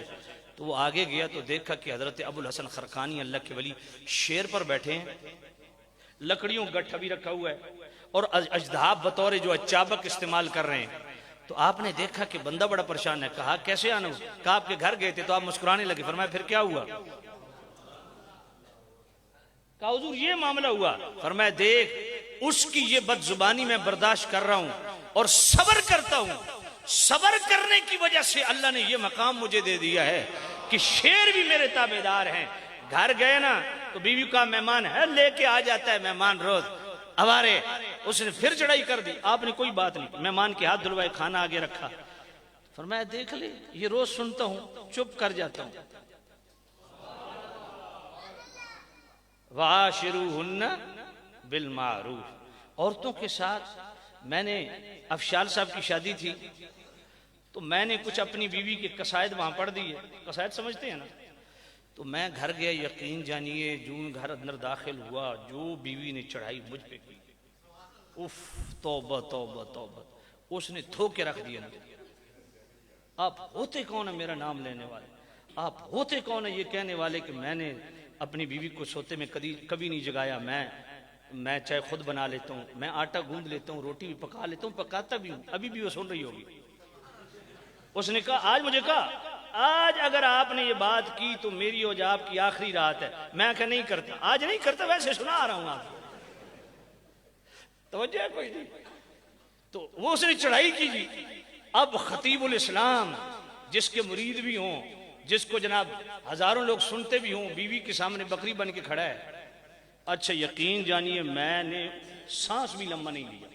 میں نے کہا غفران سیالوی اتھے پتہ لگ سی اتنی لمبی تقریر کر کے آیا، وَعَاشِرُوهُنَّ بِالْمَعْرُوفِ دے سبق پڑھاندہ رہا، آج چپ کر دے پھر پتہ لگ سی بھئی تو آپ کو عمل کتنا کردہ۔ یقین جانیے میں نے ماشاءاللہ حضرت قبلہ سلطانی صاحب تشریف لائے، میں نے زبان تک بھی نہیں کھولی، بس ہنستا رہا۔ میں نے کہا واہ ابو الحسن خرقانی آپ کی عظمتوں کو سلام ہو۔ توجہ ہے؟ پھر جناب 2-3 دن تو وہ مجھ سے بولی نہیں ہے، تو پھر خود ہی اس کو رحم آ گیا مجھ پہ کہ مسکین آدمی پریشان ہو رہا ہے۔ تو ہوتا ہے یہ بڑی بات ہے بھئی، میں اتھے تقریر کر کے آیا بھی عورتوں نال نرم اور حسن سلوک تے گارا تیری ایسی تیسی زنانیوں کی میرے نال گل کر دی۔ میں کہا آج تو برداشت کر، پھر پتہ لگدا بھی تو آپ بھی عمل کر دا۔ تو سامع عزیز شام عورتوں کے اندر اس طرح کے معاملات، اب میں دیکھو نا پورا ہفتہ گھر سے باہر ہوتا ہوں، پورا ہفتہ، یقین جانیے کہ رتی برابر بھی مجھے ٹینشن نہیں، پورا گھر میری بیوی سنبھال رہی، تھوڑی تعریف بھی کر چھوڑا پھر بھی گھر جانا نا جی، پورا گھر بھی سنبھالتی ہے، بچوں کو بھی سنبھالتی ہے، بیمار بھی ہے، خدمت بھی کرتی ہے۔ اب بات یہ ہے کہ جو عورت آپ کے ساتھ، میرے ساتھ میری بیوی نے اتنا کٹھن وقت گزارا ہے کہ آپ تصور بھی نہیں کر سکتے۔ یقین جانیے آپ منہ میں انگلیاں لے کے بیٹھ جائیں گے اگر میں بتاؤں آپ کہ پردے کے معاملے میں میں نے گھر سے کیا معاملات مجھے فیس کرنے پڑے۔ میرے سگے بھائیوں سے میری بیوی کا پردہ ہے، میرے جتنے کزن ہیں میری بیوی کا پردہ ہے، اور جتنی میری بھابیاں میری کزن ان کو بھی جرت نہیں کہ میرے سامنے آئیں۔ ان کا بھی پردہ ہے، مجھ سے بھی پردہ ہے، میں خود بھی کرتا ہوں. تو جناب والا اس پہ مجھے کس کرب سے گزرنا پڑا 2 سال. ننہال، ددیال، سسرال سب نے ہمیں چھوڑ دیا. اور اس وقت میں نیا تھا جناب، یہاں آیا تھا راجہ بازار. وہ 4 منزلہ ایک ہی عمارت تھی، اس سے بھی اتنی مسجد تھی 4 منزلہ. تو 5ویں منزل پہ ایک کمرہ تھا، وہاں واش روم نہیں تھا. جب نمازی چلے جاتے تو میں سارے دروازے مسجد کے بند کر کے بیوی کو نیچے لاتا، وہ اسی وضو خانے میں وضو کرتی. 6 مہینے ہم نے اس طرح گزارے، اور ہمارے پاس کھانے کے لیے کچھ بھی نہیں تھا. وہاں سیور فوڈ، وہ چاولوں والی دکان ہے ساتھ، ایک پیکٹ میں لے آتا، ہم دونوں ٹائم اس کو پورا کرتے. یعنی ان حالات میں میری بیوی نے میرا ساتھ دیا. وہ اتنا حق تو رکھتی ہے، بات سمجھے گی. اور دین کے معاملے میں وہ مجھ سے بھی زیادہ سخت ہے. میں آپ کو حقیقت عرض کروں، اب سخت بلڈ پریشر کی مریض ہے. میں نے کہا شرعی طور پہ یہ آپشن آپ کے پاس موجود ہے کہ یہ اتنا سخت آپ پردہ کرتی ہیں، اس میں یہ نرمیاں آپ کے لیے شریعت نے گنجائش رکھی. اس نے کہا میں مر جاؤں گی یہ پردہ نہیں چھوڑوں گی. تو الحمدللہ یہ کیا ہے؟ شریعت کی پاسداری ہے. تو اگر وہ 2-4 سنا بھی دیتی ہے تو کیا ہے اس میں؟ میری خدمت کر. میں آدھا سارے پنڈی دے خطیب اکٹھے کرو، میرے جو لباس وکھاؤ کسے خطیب دا. کیوں جی کامران صاحب؟ میرے جو لباس کسے خطیب پنڈی پائے ہوا ہے گل کرے. یہ میری بیوی دی کرامت ہے. اب میں کو تھوڑا دو نا بھائی، وہی تیار کرتی ہے، یہ امام خود تیار کرتی ہے. تو میں تو دعائیں دیتا ہوں ہاتھ اٹھا کے، اللہ اس کو درازی عمر بالخیر دے. اصل بھی چٹے کپڑے پائی رکھی. تو یہ ہوتا ہے وعاشروہن بالمعروف. یہ 30 مار خان ہم باہر بنے، گھر میں خطیب الاسلام نہیں، گھر میں شور کی حیثیت سے زندگی گزار. بات سمجھ آ گئی؟ تو بیوی کے ساتھ حسن سلوک، مزاح کرنا، اس سے اچھا جناب والا انداز میں پیش آنا، یہ ہمیں شریعت کا حکم ہے. اب اسی وعاشروہن بالمعروف کے تحت حکیم الامت مولانا احمد خان نعیمی رحمۃ اللہ علیہ نے 4 جلد کے صفحہ 610 میں ایک واقعہ لکھا کہ ایک بندہ خدا، اس کی بیوی فوت ہو گئی. وہ بیوی سے بڑا تنگ تھا، تو بیوی فوت ہو گئی. تو ان کے دوستوں نے کہا ہم آپ کی دوسری شادی کریں. میں خبردار جس نے شادی کا نام لیا، پہلی مصیبت تھوڑے گلے سے اتری ہے، اب دوسری آپ میرے گلے ڈال رہے ہیں. اتنی مشکل سے جناب والا جان چھوٹی ہے. خبردار کسی نے دوسری شادی کا نام لیا. اب جب وہ رات کو سویا نا تو خواب میں دیکھتے کہ فرشتے آسمان سے اتر رہے ہیں. تو فرشتے آپس میں بات کر رہے ہیں. ایک فرشتے دوسرے کو کہتا ہے یہ بڑا منحوس آدمی ہے. تو وہ کہتے ہیں میں خواب میں جو ہے نا اس فرشتے کے گلے پڑ گیا کہ تو نے مجھے منحوس کہا. اس نے کہا میں منحوس اس لیے کہا ہے کہ جب تجھے بیوی ستاتی تھی اور تو صبر کرتا تھا نا، تو تیرے یہ اعمال ہم شہیدوں اور غازیوں کے ساتھ ملا کے اللہ کی بارگاہ میں پیش کرتے. اب وہ سلسلہ منقطع ہو گیا ہے، اس لیے میں نے کہا تو منحوس ہے. صبح ہی اس نے اپنے ساتھیوں کہا آج ہی میرے لیے رشتہ تلاش کرو. مجھے نہیں پتا کہ بیوی ستائے اور بندے کو درجے کیا ملتے ہیں. قوت القلوب جو تصوف پہ سب سے پہلی لکھی جانے والی کتاب ہے، اس کے اندر یہ واقعہ موجود ہے. حضرت بشر بن حارث، بشر حافظ بھی ان کو کہتے ہیں، انہوں نے ساری زندگی شادی نہیں کی. جب یہ فوت ہو گئے تو فوت ہو چکنے کے بعد ان کو خواب میں دیکھا کہ پوچھا کہ سنایا اللہ تعالیٰ نے آپ کے ساتھ کیا کیا؟ کہا اللہ تعالیٰ نے علیین میں 70 درجے مجھے عطا فرمائے، اور نبیوں کے مقامات بھی مجھ پہ منکشف ہوئے، میں نے دیکھے. علیین میں 70 درجے اللہ نے عطا فرمائے، پر وہ اولیاء جو شادی شدہ تھے ان کے مقام تک میں پھر بھی نہیں پہنچا، وہ مجھ سے اوپر ہی تھے. تو سامنے زیت شام، ہر بیوی بد زبان نہیں ہوتی، ہم خود بھی بد زبان ہیں. بات سمجھ آئیے؟ بیوی کا سب سے عظیم کردار ہے کہ بیوی اپنے حیا کا خیال رکھے، اپنے پردے کا خیال رکھے. ہم خود کتنا ستاتے ہیں بیویوں کو، ستاتے ہیں یا نہیں ستاتے؟ بات بات پہ تانا زنی کرتے ہیں، بات بات پہ پکڑ ڈالتے ہیں. تو ہمیں اپنا محاسبہ کرنا چاہیے، اپنی بھی اصلاح کرنی چاہیے. یہ پکی بات. اگر آپ عزت کریں گے تو عزت ملے گی. آپ بیوی کی عزت نہیں کریں گے تو وہ مجبور ہے بیچاری، اس نے گھر بسانا ہے، یا گھر اپنے چلی جائے گی یا بچوں کی وجہ سے گھر بسائے گی. اس لیے وعاشروہن بالمعروف، عورتوں سے حسن سلوک کا حکم رب نے دیا. یہ عورت کا حق ہے کہ اس سے حسن سلوک سے پیش آؤ. باہر جو جی کرتے ہو تھوڑا گھر کے اندر بھی کر لو، کیا ہے؟ باہر جو مسکرا کے باتیں کرتے ہو گھر کے اندر کر لو تو کیا ہے؟ بات سمجھ آ گئی؟ تو سامنے وعاشروہن بالمعروف. اور چوتھا حق عورت کو اللہ نے کیا دیا؟ دیکھیں ریسپیکٹ کتنی ہے عورت کی، اللہ نے کتنی پروٹیکشن دی عورت کو. سورۃ النساء کی آیت نمبر 228 میں اللہ نے کیا فرمایا؟ الطلاق مرتان فامساک بمعروف او تسریح باحسان ولا يحل لكم ان تاخذوا مما آتيتموهن شيئا. اب عورت کی پروٹیکشن دیکھنا. عورت کو جو تحفظ قرآن نے دیا ہے، رحمان نے دیا ہے، شریعت مصطفیٰ نے دیا ہے، ذرا آپ اندازہ کریں. فرمایا الطلاق مرتان، طلاق رجی 2 بار تک ہے. ایک طلاق دی عدت سے پہلے رجوع کر لے، 2 طلاقیں دی عدت سے پہلے رجوع کر لے. ایک طلاق دی رجوع کر لیا تو 1 طلاق رجی. 2 طلاقیں دی عدت گزرنے سے پہلے رجوع کر لیا تو 2 طلاق رجی. بات سمجھ آ گئی؟ عدت کیا ہے؟ عدت بھی 4 قسم کی ہوتی ہے. جس عورت کو پیریڈز آتے ہیں اس کی عدت 3 مہینے نہیں ہے بلکہ 3 پیریڈز ہیں. چاہے وہ 3 مہینے میں مکمل ہوں، 6 مہینے میں مکمل ہوں یا 9 مہینے میں مکمل ہوں. بس یہ مسئلے کی بات ہے، ذرا سمجھ لو. ایک عورت جس کو پیریڈز نہیں آتی اس کو عائشہ کہتے ہیں. اس کی عدت اور نابالغ بچی کا اگر نکاح ہو گیا تو شوہر نے اس کو طلاق دے دی. ان دونوں کی عدت 3 مہینے. پریگننٹ عورت کی عدت جو ہی ڈیلیوری ہوئی عدت ختم. آج شوہر نے طلاق دی، کل بچہ پیدا ہو گیا عدت ختم. طلاق ہو جاتی ہے لیکن عدت نہیں ہے. عدت اس کی وضع حمل ہے. جو ہی حمل ختم ہوا، جو ہی جناب والا ڈیلیوری ہوئی عدت ختم ہو گئی. تو یہ 4 طرح کی عدت ہے. تو سامعین عزیز شام فرمایا جب مرد عورت کو طلاق دے، اب رجوع کرنا چاہتا ہے، طلاق رجی یہ بائن نہیں ہوئی، یعنی عدت گزر جائے تو پھر بائن ہے، یعنی عورت مرد پہ حرام ہو چکی، آزاد ہو چکی. وہ جناب والا پلٹ کے اسی شوہر سے دوبارہ نکاح کرے تو اس میں حلالہ نہیں ہے، سمپل نکاح ہے. اور اگر کسی اور سے نکاح کرنا چاہے تو آزاد ہے. لیکن اگر پہلے کی طرف پلٹنا چاہے اور پہلا شوہر اس کی طرف رجوع کرے تو کیا فرمایا؟ دیکھیں طلاق انتہائی اقدام ہوتا ہے. بندہ بے بس ہو جاتا ہے، بے صبر ہو جاتا ہے اور بڑی مشکل وقت میں طلاق بندہ وہ کہتا ہے یار میرا دل بھر گیا تھا. اب جب اس سچویشن میں طلاق دے گا، نفرت جناب والا ابل رہی ہے، تو اللہ فرماتا ہے اگر رجوع کر رہا ہے نا تو یہ بات یاد رکھنا.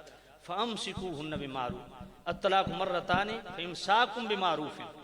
اگر رجوع کرنا ہے تو پھر حسن سلوک کا دامن نہیں چھوڑنا.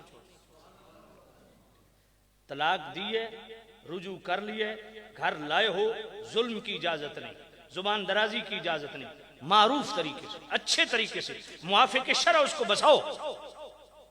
اگر چھوڑنا ہے او تسریح باحسان، اگر مکمل اس کو چھوڑنا ہے تو پھر بھی حسن سلوک کا دامن نہیں چھوڑنا، پھر بھی اچھائی کا دامن نہیں چھوڑنا. اگلی بات کیا ہے؟ وَلَا يَحِلُّ لَكُمْ أَن تَأْخُذُوا مِمَّا آتَيْتُمُوهُنَّ شَيْئًا. اگر عورت کو چھوڑنے کا پکا ارادہ کر لیا تو پھر یہ تیسری تحفظ اور پروٹیکشن اور اس کی عزت ہے عورت کی. فرمایا جو اس کو دے چکے ہو مہر کی مد میں، منہ دکھائی کی مد میں یا گفٹ کی مد میں، وہ تم لینے کے روادار نہیں. بات سمجھ آ گئی؟ ہمارے ہاں کیا ہوتا ہے جی، زیور کوئی خدا نہ خواستہ انبن ہو گئی، یا تو پہلے ہی ایسا ہوتا ہے کہ بیوی جناب والا بہو گھر گئی، ساس سب سے پہلے ساس کیا کرتی ہے؟ زیور اپنے قبضے میں رکھ لیتی ہے. کیوں بھائی؟ ساس کو کس نے اجازت دی ہے اس بات؟ ساس کو ہرگز اس بات کی اجازت نہیں. بیوی اس کی مالک ہے، چاہے اپنی ساس کے پاس رکھے یا اپنی ماں کے پاس جا کے رکھے. بات سمجھ آ گئی؟ پھر جناب والا کو مسئلہ بن جائے، خدا نہ خواستہ طلاق تک نوبت آ جائے تو سب سے پہلا سوال یہ او جی جڑا سا زیور پایا ہی بھائی تمہیں شرعن اجازت ہی نہیں. ہاں خلع کا معاملہ آ جائے، یعنی عورت اگر طلاق لے تو یہاں کچھ دے دلا کے جان چھڑانے ایک الگ بات ہے، لیکن اگر مرد طلاق دے وَلَا يَحِلُّ لَكُمْ أَن تَأْخُذُوا مِمَّا آتَيْتُمُوهُنَّ شَيْئًا، فرمایا جو دے چکے ہو گفٹ کی صورت میں ہو یا منہ دکھائی کی صورت میں ہو یا مار کی صورت میں، اس سے تم واپس نہیں لے سکتے. کتنا تحفظ ہے یا نہیں؟ عورتوں دی شان بیان یہ سارے چپ کر گئے جی. اللہ اکبر، توجہ کریں. اب آگے چلیں، یہی سورہ بقرہ آیت نمبر 231 اللہ کا قرآن. فَإِن طَلَّقْتُمُ النِّسَاءَ وَإِذَا طَلَّقْتُمُ النِّسَاءَ فَبَلَغْنَ أَجَلَهُنَّ فَأَمْسِكُوهُنَّ بِمَعْرُوفٍ أَوْ سَرِّحُوهُنَّ بِمَعْرُوفٍ وَلَا تُمْسِكُوهُنَّ ضِرَارًا لِتَعْتَدُوا وَمَنْ يَفْعَلْ ذَلِكَ فَقَدْ ظَلَمَ نَفْسَهُ وَلَا تَتَّخِذُوا آيَاتِ اللَّهِ هُزُوًا. اب دیکھیں عورت کی کتنی پروٹیکشن ہے. فرمایا تم عورت کو طلاق دے چکے، جب طلاق دے دو اور مدت پوری ہونے لگے، میعاد آ لگے کس کی؟ عدت کی. عدت پوری ہونے سے پہلے اگر تم رجوع کرتے ہو فَإِمْسَاكُمْ بِمَعْرُوفٍ، رجوع کرو تو اچھے انداز میں کرو. رجوع کرو تو او سرحوہن بمعروف، اور اگر چھوڑنا ہے تو تب بھی حسن سلوک کا دامن نہیں چھوڑنا، اس کی عزت ریسپیکٹ قائم رہنی چاہیے۔ فامسکوہن بمعروف، کس طرح ہے جی؟ وَإِذَا طَلَّقْتُمُ النِّسَاءَ فَبَلَغْنَ أَجَلَهُنَّ فَأَمْسِكُوهُنَّ بِمَعْرُوفٍ أَوْ سَرِّحُوهُنَّ بِمَعْرُوفٍ وَلَا تُمْسِكُوهُنَّ ضِرَارًا لِتَعْتَدُوا۔ بعض حضرات طلاق دے کے نا پھر رجوع کرتے ہیں، اے جی ہن آن دیو ساریاں واریاں لیسا۔ اللہ فرماتا ہے تو کون ہے واریاں لانا؟ میں رب تمہیں روک رہا ہوں، خبردار یہ اس کو ضرر اور نقصان پہنچانے کے لیے رجوع نہ کرو۔ اگر ایسا کرو گے، آگے کیا فرمایا؟ وَمَنْ يَفْعَلْ ذَلِكَ فَقَدْ ظَلَمَ نَفْسَهُ، اگر ایسا کرو گے تو تم اپنا ہی نقصان کرو گے۔ یہ اللہ کا فرمان ہے، اس کا بڑا وزن ہے، اس کو ہلکا نہ جانو، اس کو ہلکا نہ جانو۔ اب آرمی چیف آج کہہ دے عمران خان جو تو کر رہا ہے نا اس میں تیرا ہی نقصان ہے، تو جناب 20 دن یہی میڈیا پہ تبصرے ہوتے ہیں، آرمی چیف نے کہہ دیا، یہ اللہ کہہ رہا ہے۔ وَمَنْ يَفْعَلْ ذَلِكَ فَقَدْ ظَلَمَ نَفْسَهُ، فرمایا اگر طلاق دی اور بدلہ لینے کے لیے رجوع کر رہے ہو، اس کو ضرر پہنچانے کے لیے رجوع کر رہے ہو، تو پھر یاد رکھنا یہ تم اپنا نقصان کر رہے ہو۔ وَمَنْ يَتَعَدَّ حُدُودَ، آگے کیا ہے؟ وَلَا تَتَّخِذُوا آیَاتِ اللَّهِ هُزُوًا، اللہ فرماتا ہے تم اللہ کی آیتوں سے ٹھٹھا کرتے ہو۔ اللہ کتنا غضبناک ہوا ایک عورت کے لیے، مرد پہ جو عورت پہ ظلم کرتا ہے یا رجوع اس لیے کرتا ہے طلاق دے کہ میں پچھلی باریاں اتاروں گا، ضرر پہنچاتا ہے، نقصان پہنچاتا ہے، تو اللہ نے فرمایا یہ تو اپنا نقصان کر رہے اور تو اللہ کی آیتوں کے ساتھ کھیل رہا ہے، اللہ کی آیتوں کو ٹھٹھا کر رہا ہے۔ اللہ پھر سورہ بقرہ کی آیت نمبر 232 اللہ فرماتا ہے وَإِذَا طَلَّقْتُمُ النِّسَاءَ فَبَلَغْنَ أَجَلَهُنَّ فَلَا تَعْضُلُوهُنَّ أَن يَنكِحْنَ أَزْوَاجَهُنَّ إِذَا تَرَادَوْا بَيْنَهُم بِالْمَعْرُوفِ ذَلِكَ يُوعَظُ بِهِ مَن كَانَ مِنكُمْ يُؤْمِنُ بِاللَّهِ وَالْيَوْمِ الْآخِرِ ذَلِكُمْ أَزْكَىٰ لَكُمْ وَأَطْهَرُ وَاللَّهُ يَعْلَمُ وَأَنْتُمْ لَا تَعْلَمُونَ۔ اللہ فرماتا ہے جب تم عورتوں کو طلاق دے دو اور مدت پوری ہو جائے، اب یہاں پچھلی 2 آیتوں میں طلاق رجی ڈسکس ہو رہی تھی، یہاں طلاق بائن ڈسکس ہو رہی ہے۔ فرمایا جب عورت کو تم نے طلاق دے دی اور مدت بھی عدت کی پوری ہو گئی، اب عورت آزاد ہو چکی ہے، تم نے 1 طلاق دی عدت پوری ہو گئی یا 2 طلاقیں دی عدت پوری ہو گئی، تو یہ طلاق بائن ہو گئی، اب عورت آزاد ہے۔ اب ذرا دیکھنا عورت کو اللہ نے کیا تحفظ دیا، اللہ نے کتنا تحفظ دیا۔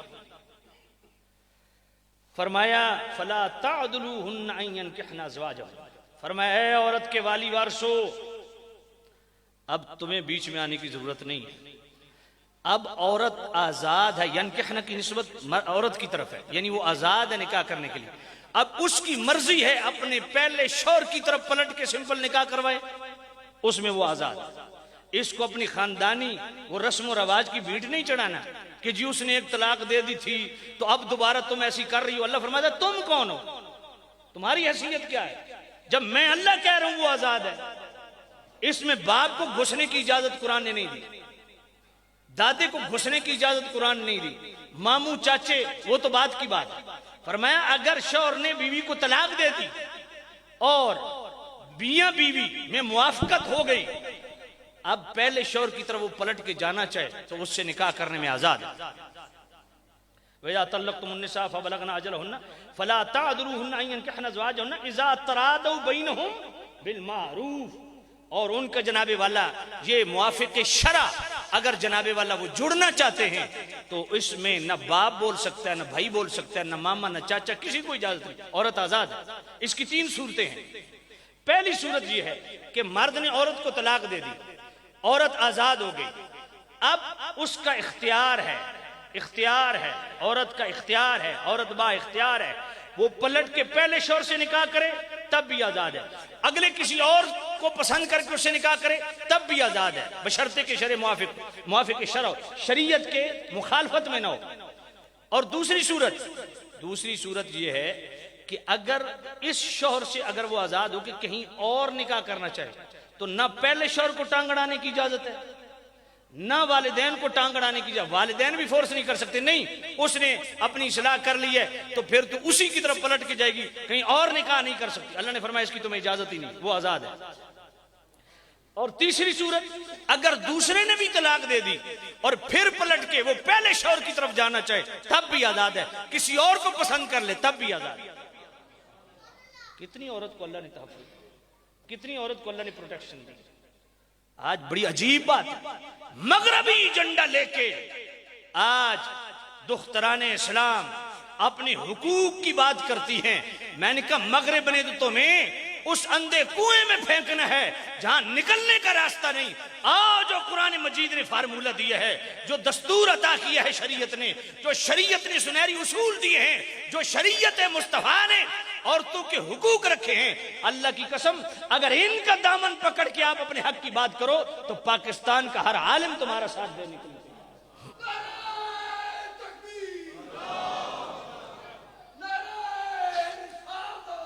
یہ عورت کا تحفظ ہے، عورت کی پروٹیکشن ہے۔ اللہ نے اتنا تحفظ دیا عورت کو کہ جب وہ بیٹی تھی تو ذمہ داری کس کی ہے؟ باپ کی۔ چاہے وہ زندگی کے آخری حصے تک گھر میں بیٹھی رہے، باپ پر لازم ہے اس کے نان نفقے کا انتظام کرے۔ اور اگر باپ فوت ہو گیا تو چاہے کروڑوں کی آمدن بھی ہو، کروڑوں کا مال بھی ہو جو اس کے حصے میں آیا، وراثت میں اس کو مال بھی دیا جائے۔ پھر وہ شادی کر کے دوسرے گھر چلی گئی، اب ذمہ داری کس کی ہے؟ شوہر کی۔ فرمایا شوہر اس کی ذمہ داری نبھائے گا، وہ وراثت والا مال بھی اس کے پاس ہے، وہ خود مختار ہے، اور شوہر پہ بھی لازم کر دیا کہ نان نفقے کا تو ذمہ دار ہے، بیت سکنا کا تو ذمہ دار ہے، چاہے بیوی کروڑ پتی کیوں نہ ہو اور شوہر ریڑی لگانا والا کیوں نہ ہو، شوہر ذمہ دار ہے کہ وہ اپنی بیوی کی جناب والا نان نفقے کا انتظام کرے۔ اب جناب والا شوہر ساری زندگی آخری سانس تک بڑھاپے میں بھی شوہر پابند ہے کہ اپنی جناب والا بیوی کی نان نفقے کا انتظام کرے۔ پھر جب اللہ بیٹے کو کہہ دیا ان الجنت تحت اقدام الامہات، اگر جنت کمانا چاہتے ہے تیرے ماں کے قدموں میں جنت ہے۔ تین حق ماں کے زیادہ رکھ، کتنا تحفظ، کتنی پروٹیکشن اللہ نے دی ہے عورت کو۔ اللہ سبحان اللہ۔ تو یہ عورتوں کو اللہ نے تحفظ اور پروٹیکشن دی ہے، حقوق عطا فرمائے ہیں۔ فرمایا وَإِنْ خِفْتُمْ شِقَاقَ بَيْنِهِمَا فَابْعَثُوا حَكَمًا مِّنْ أَهْلِهِ وَحَكَمًا مِّنْ أَهْلِهَا۔ فرمایا جب مرد و عورت کے بیچ میں ایسی خلیج آ جائے کہ کوئی حالات سلجھتے نظر نہ آئیں تو پھر بھی اس رشتے کو ختم نہ کرو، دونوں طرف سے حکم مقرر کرو، دونوں طرف سے حکم مقرر کرو۔ اب جب حکم مقرر ہوں گے تو اللہ نے فرمایا اگر حکم وہ جناب والا ارادہ کر لیں اصلاح کا اور صلح کا، اور میاں بیوی بھی صلح کا ارادہ کر لیں تو ممکن ہے اللہ تعالیٰ صلح کا راستہ نکال لیں، موافقت کا راستہ نکال لیں۔ اللہ سمجھ آئی کہ نہیں آئی؟ جھگڑا میاں بیوی میں جھگڑا ہو جائے نا تو اس جھگڑے کو سلجھائیے۔ جھگڑے بھی تین قسم کے، جھگڑے تین قسم کے ہیں۔ ایک جھگڑا جس کو اختلاف کہا جاتا ہے، دوسرا جھگڑا جس کو خلاف کہا جاتا ہے، تیسرا جھگڑا جس کو جہاد سے تعبیر کیا جاتا ہے۔ تینوں میں جنگ ہے، تینوں میں جھگڑا ہے، اور تینوں کی ڈیفینیشن مختلف ہے۔ جو جھگڑا اختلاف کے معنی میں ہوتا ہے، فریقین کی طرف سے قتل و قتال بھی ہو جائے، بندے ضائع بھی ہو جائیں، نہ ان پہ کفر کا فتویٰ ہے نہ فسق کا فتویٰ ہے۔ جس طرح حضرت مولا علی اور حضرت امیر معاویہ کا آپس میں اختلاف ہے، تو یہ اختلاف وہ اختلاف ہے، یہ جھگڑا وہ جھگڑا ہے کہ دونوں طرف سے قتل بھی ہو گئے، پھر بھی نہ کفر کا فتویٰ کسی پہ نہ فسق کا فتویٰ کسی پہ، کیونکہ یہ جنگ عنادی جنگ ہے۔ یہ انادی جنگ نہیں ہے، اجتہادی جنگ ہے۔ ہاں انادی جنگ ہو جس طرح جنگ نہروان میں، وہ معاملہ الگ ہے۔ یہ اجتہادی جنگ ہے، جنگ صفین اور جنگ جمل۔ یہ اختلاف، اس کو اختلاف سے تعبیر کرتے ہیں۔ دونوں طرف سے قتل ہوئے اور مولا علی سے فیصلہ لیا گیا۔ طبرانی شریف کی حدیث، اے مولا علی جو آپ کے ساتھ لڑے ان کے متعلق حکم کیا ہے؟ فرمایا قتلایا وقتلا معاویہ فی الجنہ، جو میری طرف سے قتل ہوئے وہ بھی جنتی، جو معاویہ کی طرف سے قتل ہوئے وہ بھی جنتی۔ کیونکہ یہ جناب والا یہ جھگڑا اس کو اختلاف سے تعبیر کرتے ہیں، ایک اجتہادی رائے کی بنیاد پہ یہ جھگڑا ہوا۔ دونوں طرف سے جو قتل ہوئے وہ جنتی، اور دونوں طرف سے دونوں مسلمان ہیں، دونوں مسلمان ہے. جس طرح مسند احمد اور مستدرک الصحیحین کی روایت ہے, میرے نبی نے فرمایا صحابہ تم میں ایک وہ ہے جو مسلمانوں سے قتال کرے گا. حضرت ابوبکر عرض کرتے ہیں یا رسول اللہ میں, فرمایا نہیں. حضرت عمر عرض کرتے ہیں یا رسول اللہ میں, فرمایا نہیں. کون ہے؟ فرمایا جو جوتے گانٹ رہا ہے. دیکھو تو مولا علی جوتے گانٹ رہے تھے. تو گویا مولا علی کو پہلے سے پتا تھا کہ میں مسلمانوں کے ساتھ قتال کروں گا. جن سے قتال کرنا تھا مولا علی نے, ان کو میرے نبی نے پہلے سے مسلمان کہا یا کافر. پھر بخاری اور مسلم کی حدیث پڑھو, میرے نبی نے فرمایا ان ابنی ھذا سید لعل اللہ ان یصلح بی بین الفئتین عظیمتین من المسلمین. فرمایا میرا یہ سردار بیٹا, آج کے سادات کو ہم سید کہتے ہیں, مولا حسن وہ سید ہے جن کو مصطفیٰ نے خود سید کہا. فرمایا یہ میرا سردار بیٹا دو مسلمان گروہوں کے درمیان صلح کروائے گا. اب میری بات ذرا توجہ سے سننا. مولا علی سے جنگ کر چکے, لڑائی ختم ہو چکی, صلح بعد میں ہو رہی ہے. مصطفیٰ ان کو پہلے ہی مسلمان کہہ رہے ہیں. میرے نبی نے ان کو پہلے ہی مسلمان کہہ دیا. ایک بات. دوسری بات, جو عمار بن یاسر کی حدیث پڑھتے ہیں کہ حضور نے فرمایا اے عمار تجھے باغی گروہ قتل کرے گا. تو سوال یہ ہے کہ یہاں باغی کے لفظ لغتاً استعمال ہوئے, اگر اصطلاح کے معنی میں استعمال ہو تو پھر مولا حسن پہ فرض ہے کہ امیر معاویہ سے صلح سے پہلے ان کو تجدید اسلام کا کہیں, کیونکہ اگر وہ شرعی اعتبار سے باغی ہیں تو پھر تو اللہ رسول کے ساتھ انہوں نے بغاوت کی ہے, دار اسلام سے بھی خارج ہو جائیں گے. پھر تجدید ایمان بھی ضروری ہے, تجدید نکاح بھی ضروری ہے. مجھے بتائیے مولا حسن نے صلح سے پہلے ایک لفظ بھی کہا ہے کہ صلح تو بعد میں ہوگی. آپ خلیفہ راشد کے خلاف آپ نے خروج کیا, آپ اصطلاحی معنوں میں اللہ رسول کے باغی ہیں اس لیے کلمہ پڑھو. بولیے تو مولا حسن پہ کیا فتویٰ لگاؤ گے؟ جس مولا حسن نے فتاوی رضویہ شریف 29ویں جلد التخبیر بباب التدبیر کا آخری پیراگراف اور جئی 29ویں جلد اعتقاد الاحباب فی الجمیل والمصطفیٰ والآل والاصحاب کی عقیدہ سابقہ کا آخری پیراگراف, خلافت بھی تفویض کی, صلح بھی کی اور بیعت اطاعت بھی کی, تینوں لفظ میں دکھانے کا پابند ہوں. تو مجھے بتاؤ مولا حسن نے یہ کیوں نہیں کہا کہ تم مولا علی وہ جو خلیفہ راشد ہے ان کے خلاف تم نے خروج کیا, تم اصطلاحی معنوں میں باغی ہو اس لیے کلمہ پڑھو.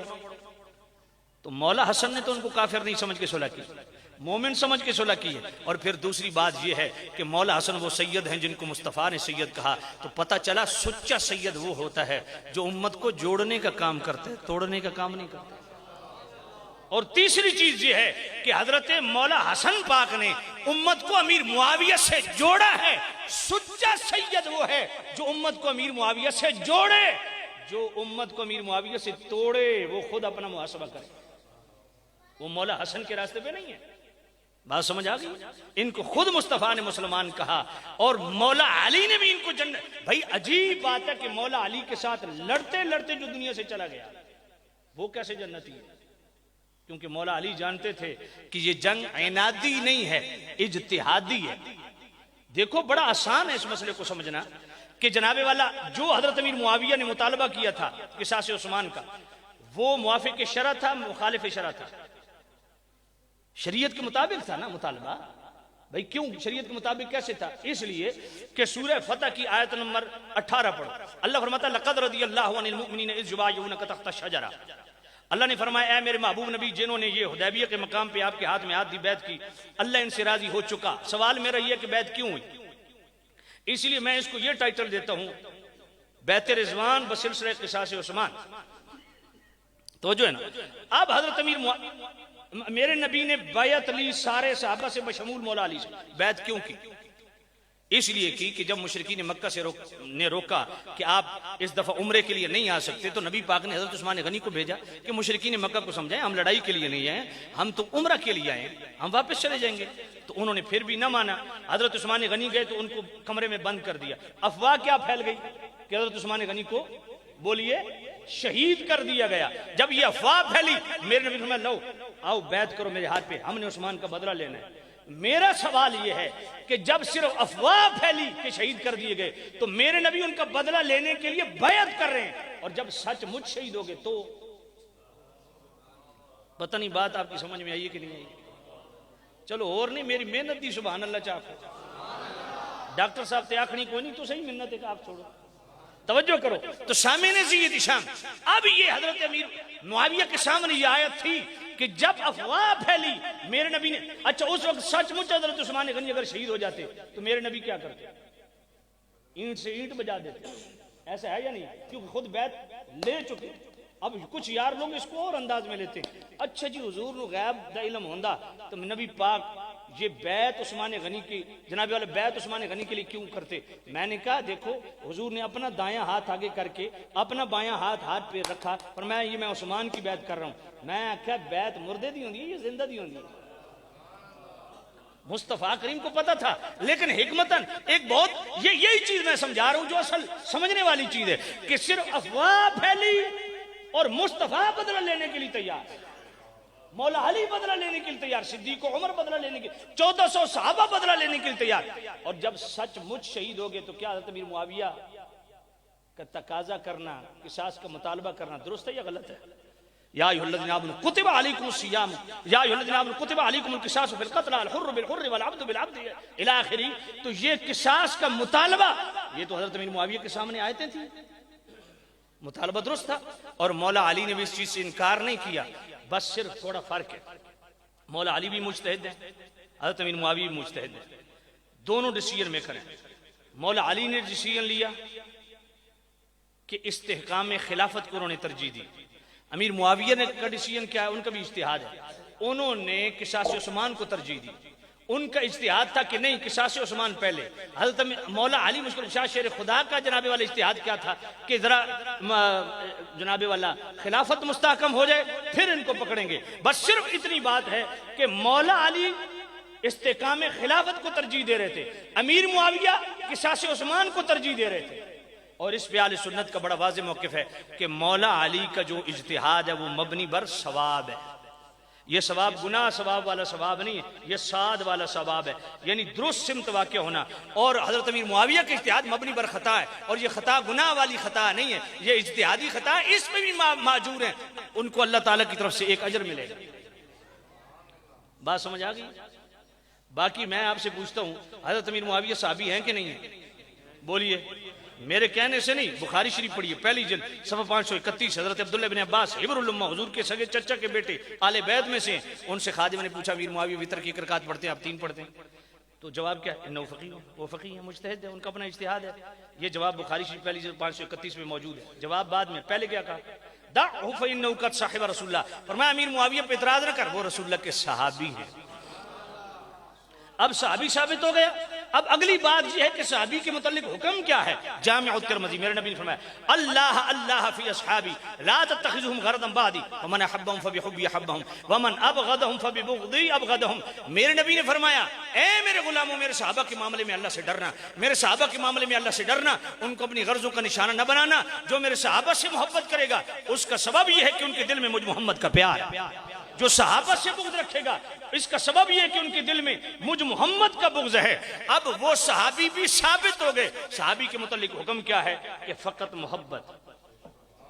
اب اگلی بات، کیا وہ جنتی ہیں کہ نہیں؟ یوں تو سورہ جناب والا مائدہ وہ پڑھو، سورۃ النساء پڑھو، سورہ جناب والا آل عمران پڑھو، سورہ کتنی آیتیں ہیں صحابی کے جنتی ہونے پہ.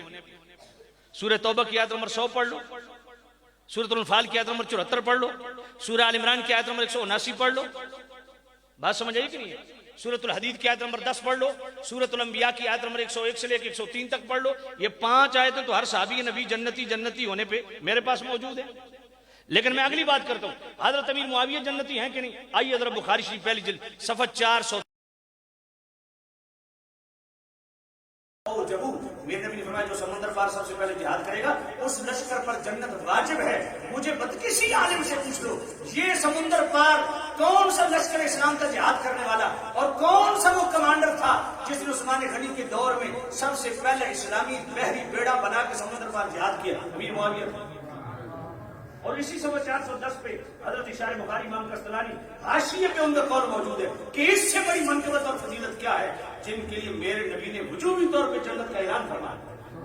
اور پھر فضائل الصحابہ امام احمد بن حنبل ان کی پڑھو تو امیر معاویہ کی فضائل کے باب میں سیر فہرست حدیث کیا ہے؟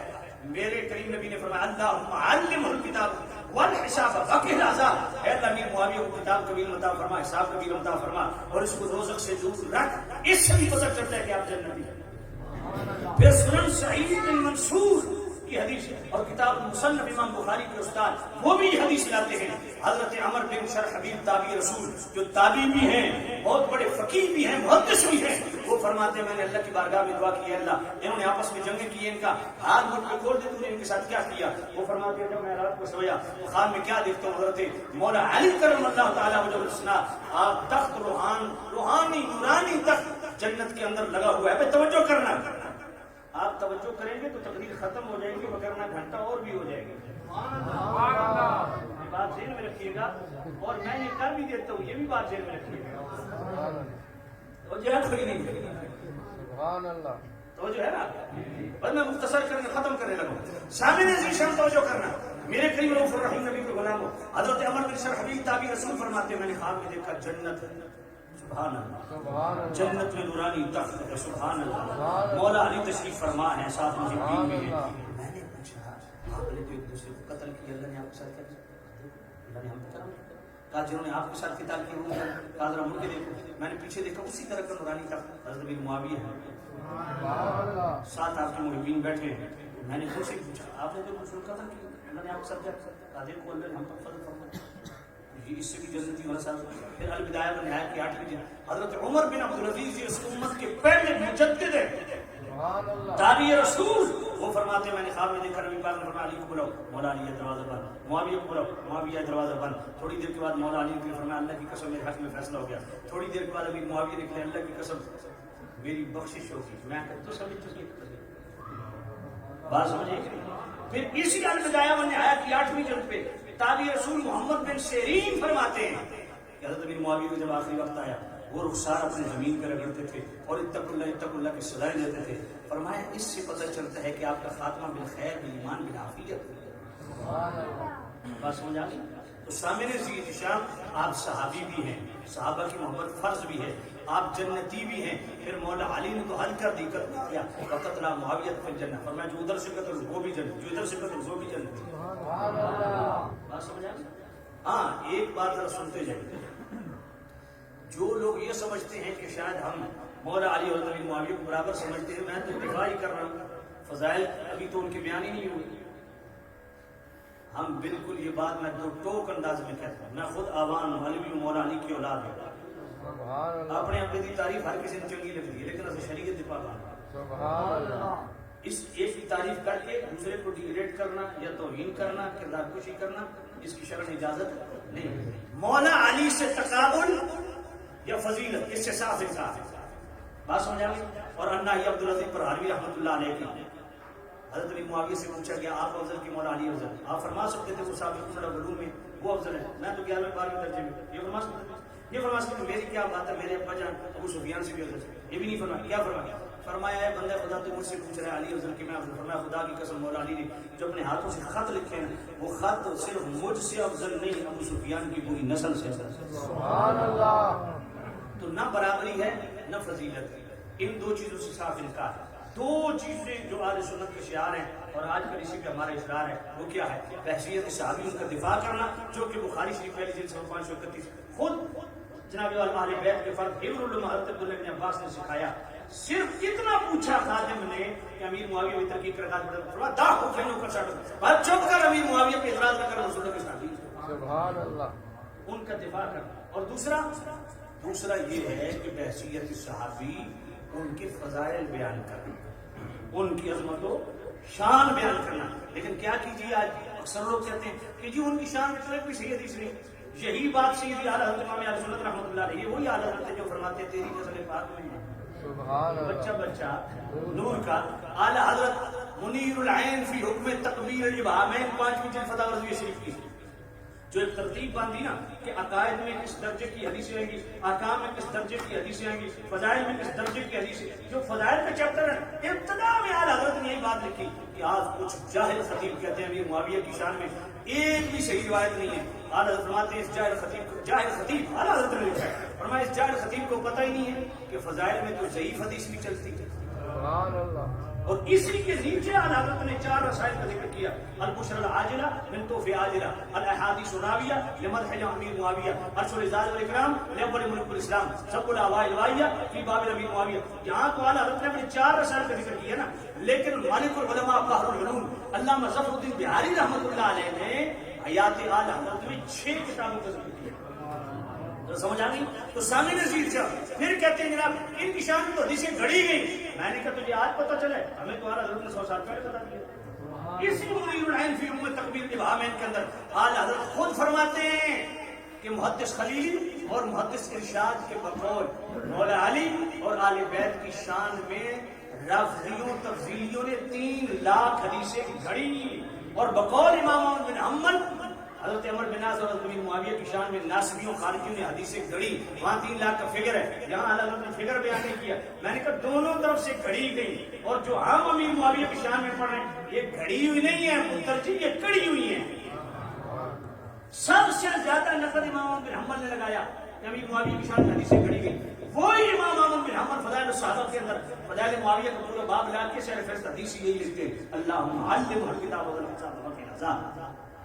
اور پھر جامع الترمذی میرے نبی نے دعا کی: اللہم اجعلہ ہادیا مہدیا واہد بہ. اے اللہ تو امیر معاویہ کو ہادی بنا، مہدی بھی بنا، سبب ہدایت بھی بنا. اسامہ نذیر شام ایک بھی حدیث میں شرف صحابیت اتنی بڑا ہے کہ دنیا کے سارے اولیاء، سارے غوث کتب، جی سارے امامین اوتاد اربع، بدلائے 7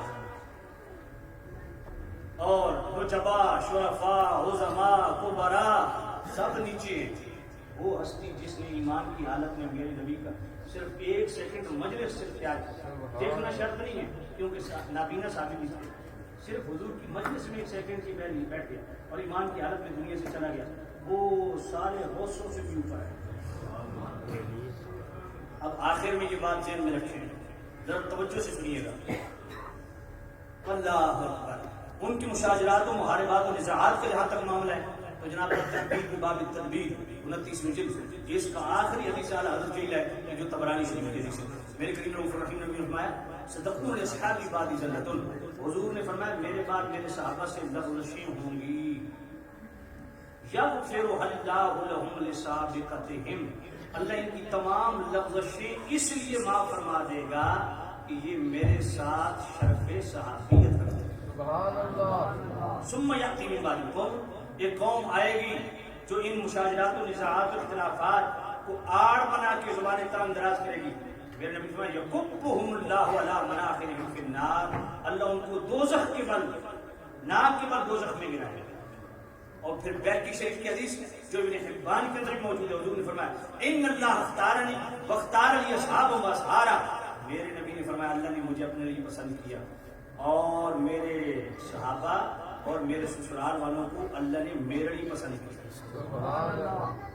سیاتی قوم، فرمایا ایک قوم آئے گی یسبونہم وینتقصونہم، جو صحابہ کی شان کو گھٹائے گی اور زبان تان دراز کرے گی. ولا تجالسوهم ولا تعاقلوهم ولا تشاركوهم ولا تناكحوهم. انہوں نال محفل نہیں کرنی، انہوں نال سنگت دوستی نہیں رکھنی، انہوں نال کھاونا نہیں، انہوں نال پیونا نہیں، انہوں نال نکاح نہیں کرنے، مار ون جنازے نہیں پڑھنے، بیمار ون بیمار کرسی نہیں کرنی. یہ میں ذمہ داری سے حدیث پڑھ رہا ہوں، حضور کا فرمان پڑھ رہا ہوں. بات سمجھے کہ ان کی شان کو گھٹانے کی واردات، یہ شان گھٹانے والی واردات ہے نا کہ ہر صحابی نبی جنتی جنتی نعرے لگانے سے تقریر خراب ہوتی ہے. یہ کیا بات سمجھ آ رہی ہے؟ یعنی آج وہ لوگ یہ کر رہے ہیں جن کی ساری عمریں دین پڑھتے پڑھاتے گزری ہے اور جناب والا 50 سال حدیث پڑھانے کے بعد نتیجہ کیا نکلا کہ ہر صحابی نبی جنتی جنتی. اس سے تقریر خراب ہوتی ہے خطیب کی. میں نے خطیب کی تقدیر خراب ہے، تقدیر خراب. یہ تقریر خراب نہیں ہوتی، تقدیر خراب ہے. جو صحابی کو جنتی کہنے کی وجہ سے جس کی تقریر خراب ہوتی ہے اس بدبخت کی تقدیر ہی خراب ہے. اور پھر یہ کہنا کہ اس میں صحابہ کی کیا تخصیص ہے ہر صحابی نبی جنتی جنتی کے نعرے لگانے میں؟ یہ تو حضور کا ہر غلام جنتی ہے. میں نے کہا صحابہ کا جنتی ہونے کا مطلب آپ کو پتا ہے؟ صحابی تو ایسا جنتی ہے جس طرح سورۃ الانبیاء کی آیت نمبر 101 سے 103 تک اللہ نے کیا فرمایا، ان الذین سبقت لهم من الحسنى، جن سے ہم حسنى کا وعدہ کر چکے، اولئک عنها مبعدون، وہ دوزخ سے بہت دور رکھے جائیں گے، لا یسمعون حسیسا، اس کی ہلکی بھنک بھی نہیں سنی گی، ہم فی مشتاق انفسهم خالدون، اپنی من مان کی مرادوں میں جنت میں ہوں گے، لا یحزنهم الفزع الاکبر، اس دن کی بڑی گھبراہٹ بھی ان کو غمگین نہیں پڑے گی کر پائے گی، وتتلقاهم الملائکہ، ان کے استقبال فرشتے کریں گے، اور وہ ایسے جنتی ہیں کہ میرے نبی نے فرمایا لا تمسوا النار مسلما راء من رانی، فرمایا جس نے مجھے دیکھا وہ بھی جنتی، جس نے میرے دیکھنے والے صحابی کو دیکھا وہ بھی جنتی۔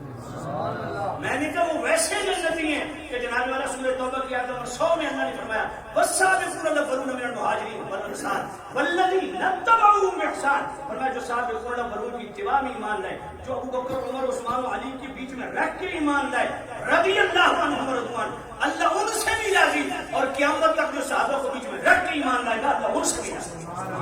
اعد لهم جنات تجری، ایک جنت نہیں اور صرف صحابہ کے لیے نہیں، والذین اتبعوا باحسان، قیامت تک جو صحابہ کی اتباع میں ایمان لانے والے اس کے لیے بھی ایک جنت نہیں، جنات۔ ومن یشاقق الرسول من بعد ما تبین له الهدى ویتبع غیر سبیل المؤمنین نوله ما تولى ونصلیہ جہنم، امام ربانی مجدد الفسانی فرماتے ہیں کہ مصطفیٰ کی اتباع سے بھی جنت ملتی ہے، پھر ویتبع غیر سبیل المؤمنین کا کیا مطلب ہے؟ مومنین کی اتباع کیوں لازم ہے؟ فرمایا مصطفیٰ کی اتباع کے بعد کسی اور کی اتباع کی حاجت ہے؟ فرمایا خلفائے راشدین کی اتباع لازم ہے۔ بات سمجھ آئیے کہ نہیں آئی ہے؟ وہ ایسے جنتی ہیں جن کی اتباع لازم ہے، اور جو ان کی اتباع کرے گا وہ بھی جنتی ہے۔ محبت سے کو سبحان اللہ۔ ایسے جیسے میں نے کہا یہ آپ کہتے ہو کہ جناب نعرہ لگانے سے تقریر خراب ہوتی ہے، میں نے کہا اگر اس طرح تقریر خراب ہوتی ہے تو کیا اس نعرے سے تقریر آپ کی خراب نہیں ہوتی؟ 5 نعرہ 5 تنی 1.25 لاکھ نعرہ حیدری، اس سے تقریر خراب نہیں ہوتی؟ حاجی کیسے؟ میں نے کہا یہ نعرہ سنیوں کا، یہ شیعہ کیا رکھو سر پہ قرآن، ہمارا نعرہ کیا ہے؟ نعرہ حیدری، نعرہ حیدری، نعرہ حیدری، یہ سنیوں کا نعرہ ہے، 5 نعرہ 5 تنی۔ میں نے کہا کبھی دماغ پہ زور دو، معاملہ کہاں پہنچتا ہے؟ 5 نعرہ 5 تنی، یعنی 5 تن پاک کے 5 نعرے، 5 نعرے یعنی 5 نعرے 5 تن پاک کے، ایک نعرہ نبی پاک کے لیے، ایک نعرہ سید ہزارہ پاک کے لیے، ایک مولا علی پاک کے لیے، مولا حسن پاک کے لیے، مولا حسین پاک کے لیے، 5 نعرے ہو گئے، 5 نعرے 5 تن کے لگ گئے، اور پھر اس کے بعد 1.25 لاکھ نعرہ حیدری، مصطفیٰ کا 1 نعرہ اور مولا علی کے 1.25 لاکھ، تو بات دماغ شریف میں آئی ہے؟ یہ مصطفیٰ کی عظمت بیان ہو رہی ہے۔ ایک طرح تقریریں تمہاری خراب نہیں ہوتی، سیدھا سیدھا یا علی کا نعرہ لگاؤ۔ اب 1.25 لاکھ کا نعرہ کہاں سے آیا؟ اٹھاؤ شہنشاہ نقوی جو شیعوں کا بہت بڑا عالم ہے، کراچی کا، اس کا قریب میرے پاس موجود ہے، وہ دھڑلے سے کہتا ہے کہ مولا علی 1.25 لاکھ نبیوں سے افضل ہے۔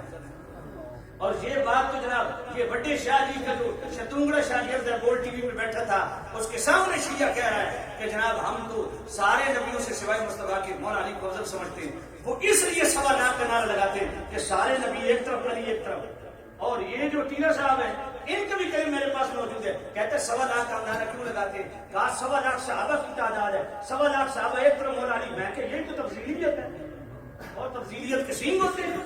میں نے کہا اس طرح تمہاری تقریریں خراب نہیں ہوتی، یہ صحابی کو جنتی کہنے سے تقریریں کیوں خراب ہوتی ہیں؟ بات سمجھ آ گئی؟ میں نے کہا کل کوئی سر پھیرا کھڑا ہو جائے اور یہ کہے کہ جناب یہ الحسن والحسین و سیدہ شباب اہل جنہ، انہوں نے کہا نہیں صحابہ ہر صحابی نبی جنتی جنتی، اس میں صحابہ کی کیا تخصیص ہے؟ میرے نبی کا ہر غلام جنتی ہے۔ تو میرا سوال یہ کل یہ کھڑا ہو کے بے وقوف احمق یہ کہہ دے کہ جناب حسن حسین جنتی جوانوں کی سردار ہے، اس میں ان کی کیا تخصیص ہے؟ قرآن مجید میں سورہ مریم آیت نمبر 63 میں اللہ فرماتا ہے تلک الجنت التی نورث من عبادنا من کان تقیا، ولی بھی جنت کے وارث ہے۔ سورۃ الزخرف آیت نمبر 72 تلک الجنت التی اورثتموها بما کنتم تعملون، جو تم نیک اعمال کرتے ہو اس کے بدلے میں تمہیں جنت وراثت میں عطا ہو۔ سورۃ المؤمنون آیت نمبر 11 اولئک هم الوارثون الذین یرثون الفردوس، جنت الفردوس کے ولی وارث ہے۔ پھر کوئی یہ کہہ سکتا ہے کہ حسن حسین کی کیا تخصیص ہے؟ یہاں تو ہر ولی جنت کا وارث ہے، یہ کہا جا سکتا ہے؟ پھر اسی جناب والے جامع ترمذی اور سنن ابن ماجہ اور مسند احمد کی حدیث جہاں الحسن والحسین سیدہ شباب اہل جنہ، انہی 3 حدیث کتابوں اسی مقام پہ اور حدیث ہے جس کے راوی مولا علی ہے۔ حضور فرمایا علی یہ جو ابو بکر عمر آ رہے ہیں هذان سیدہ کہول اہل جنہ من الاولین والآخرین الا النبیین والمرسلین، فرمایا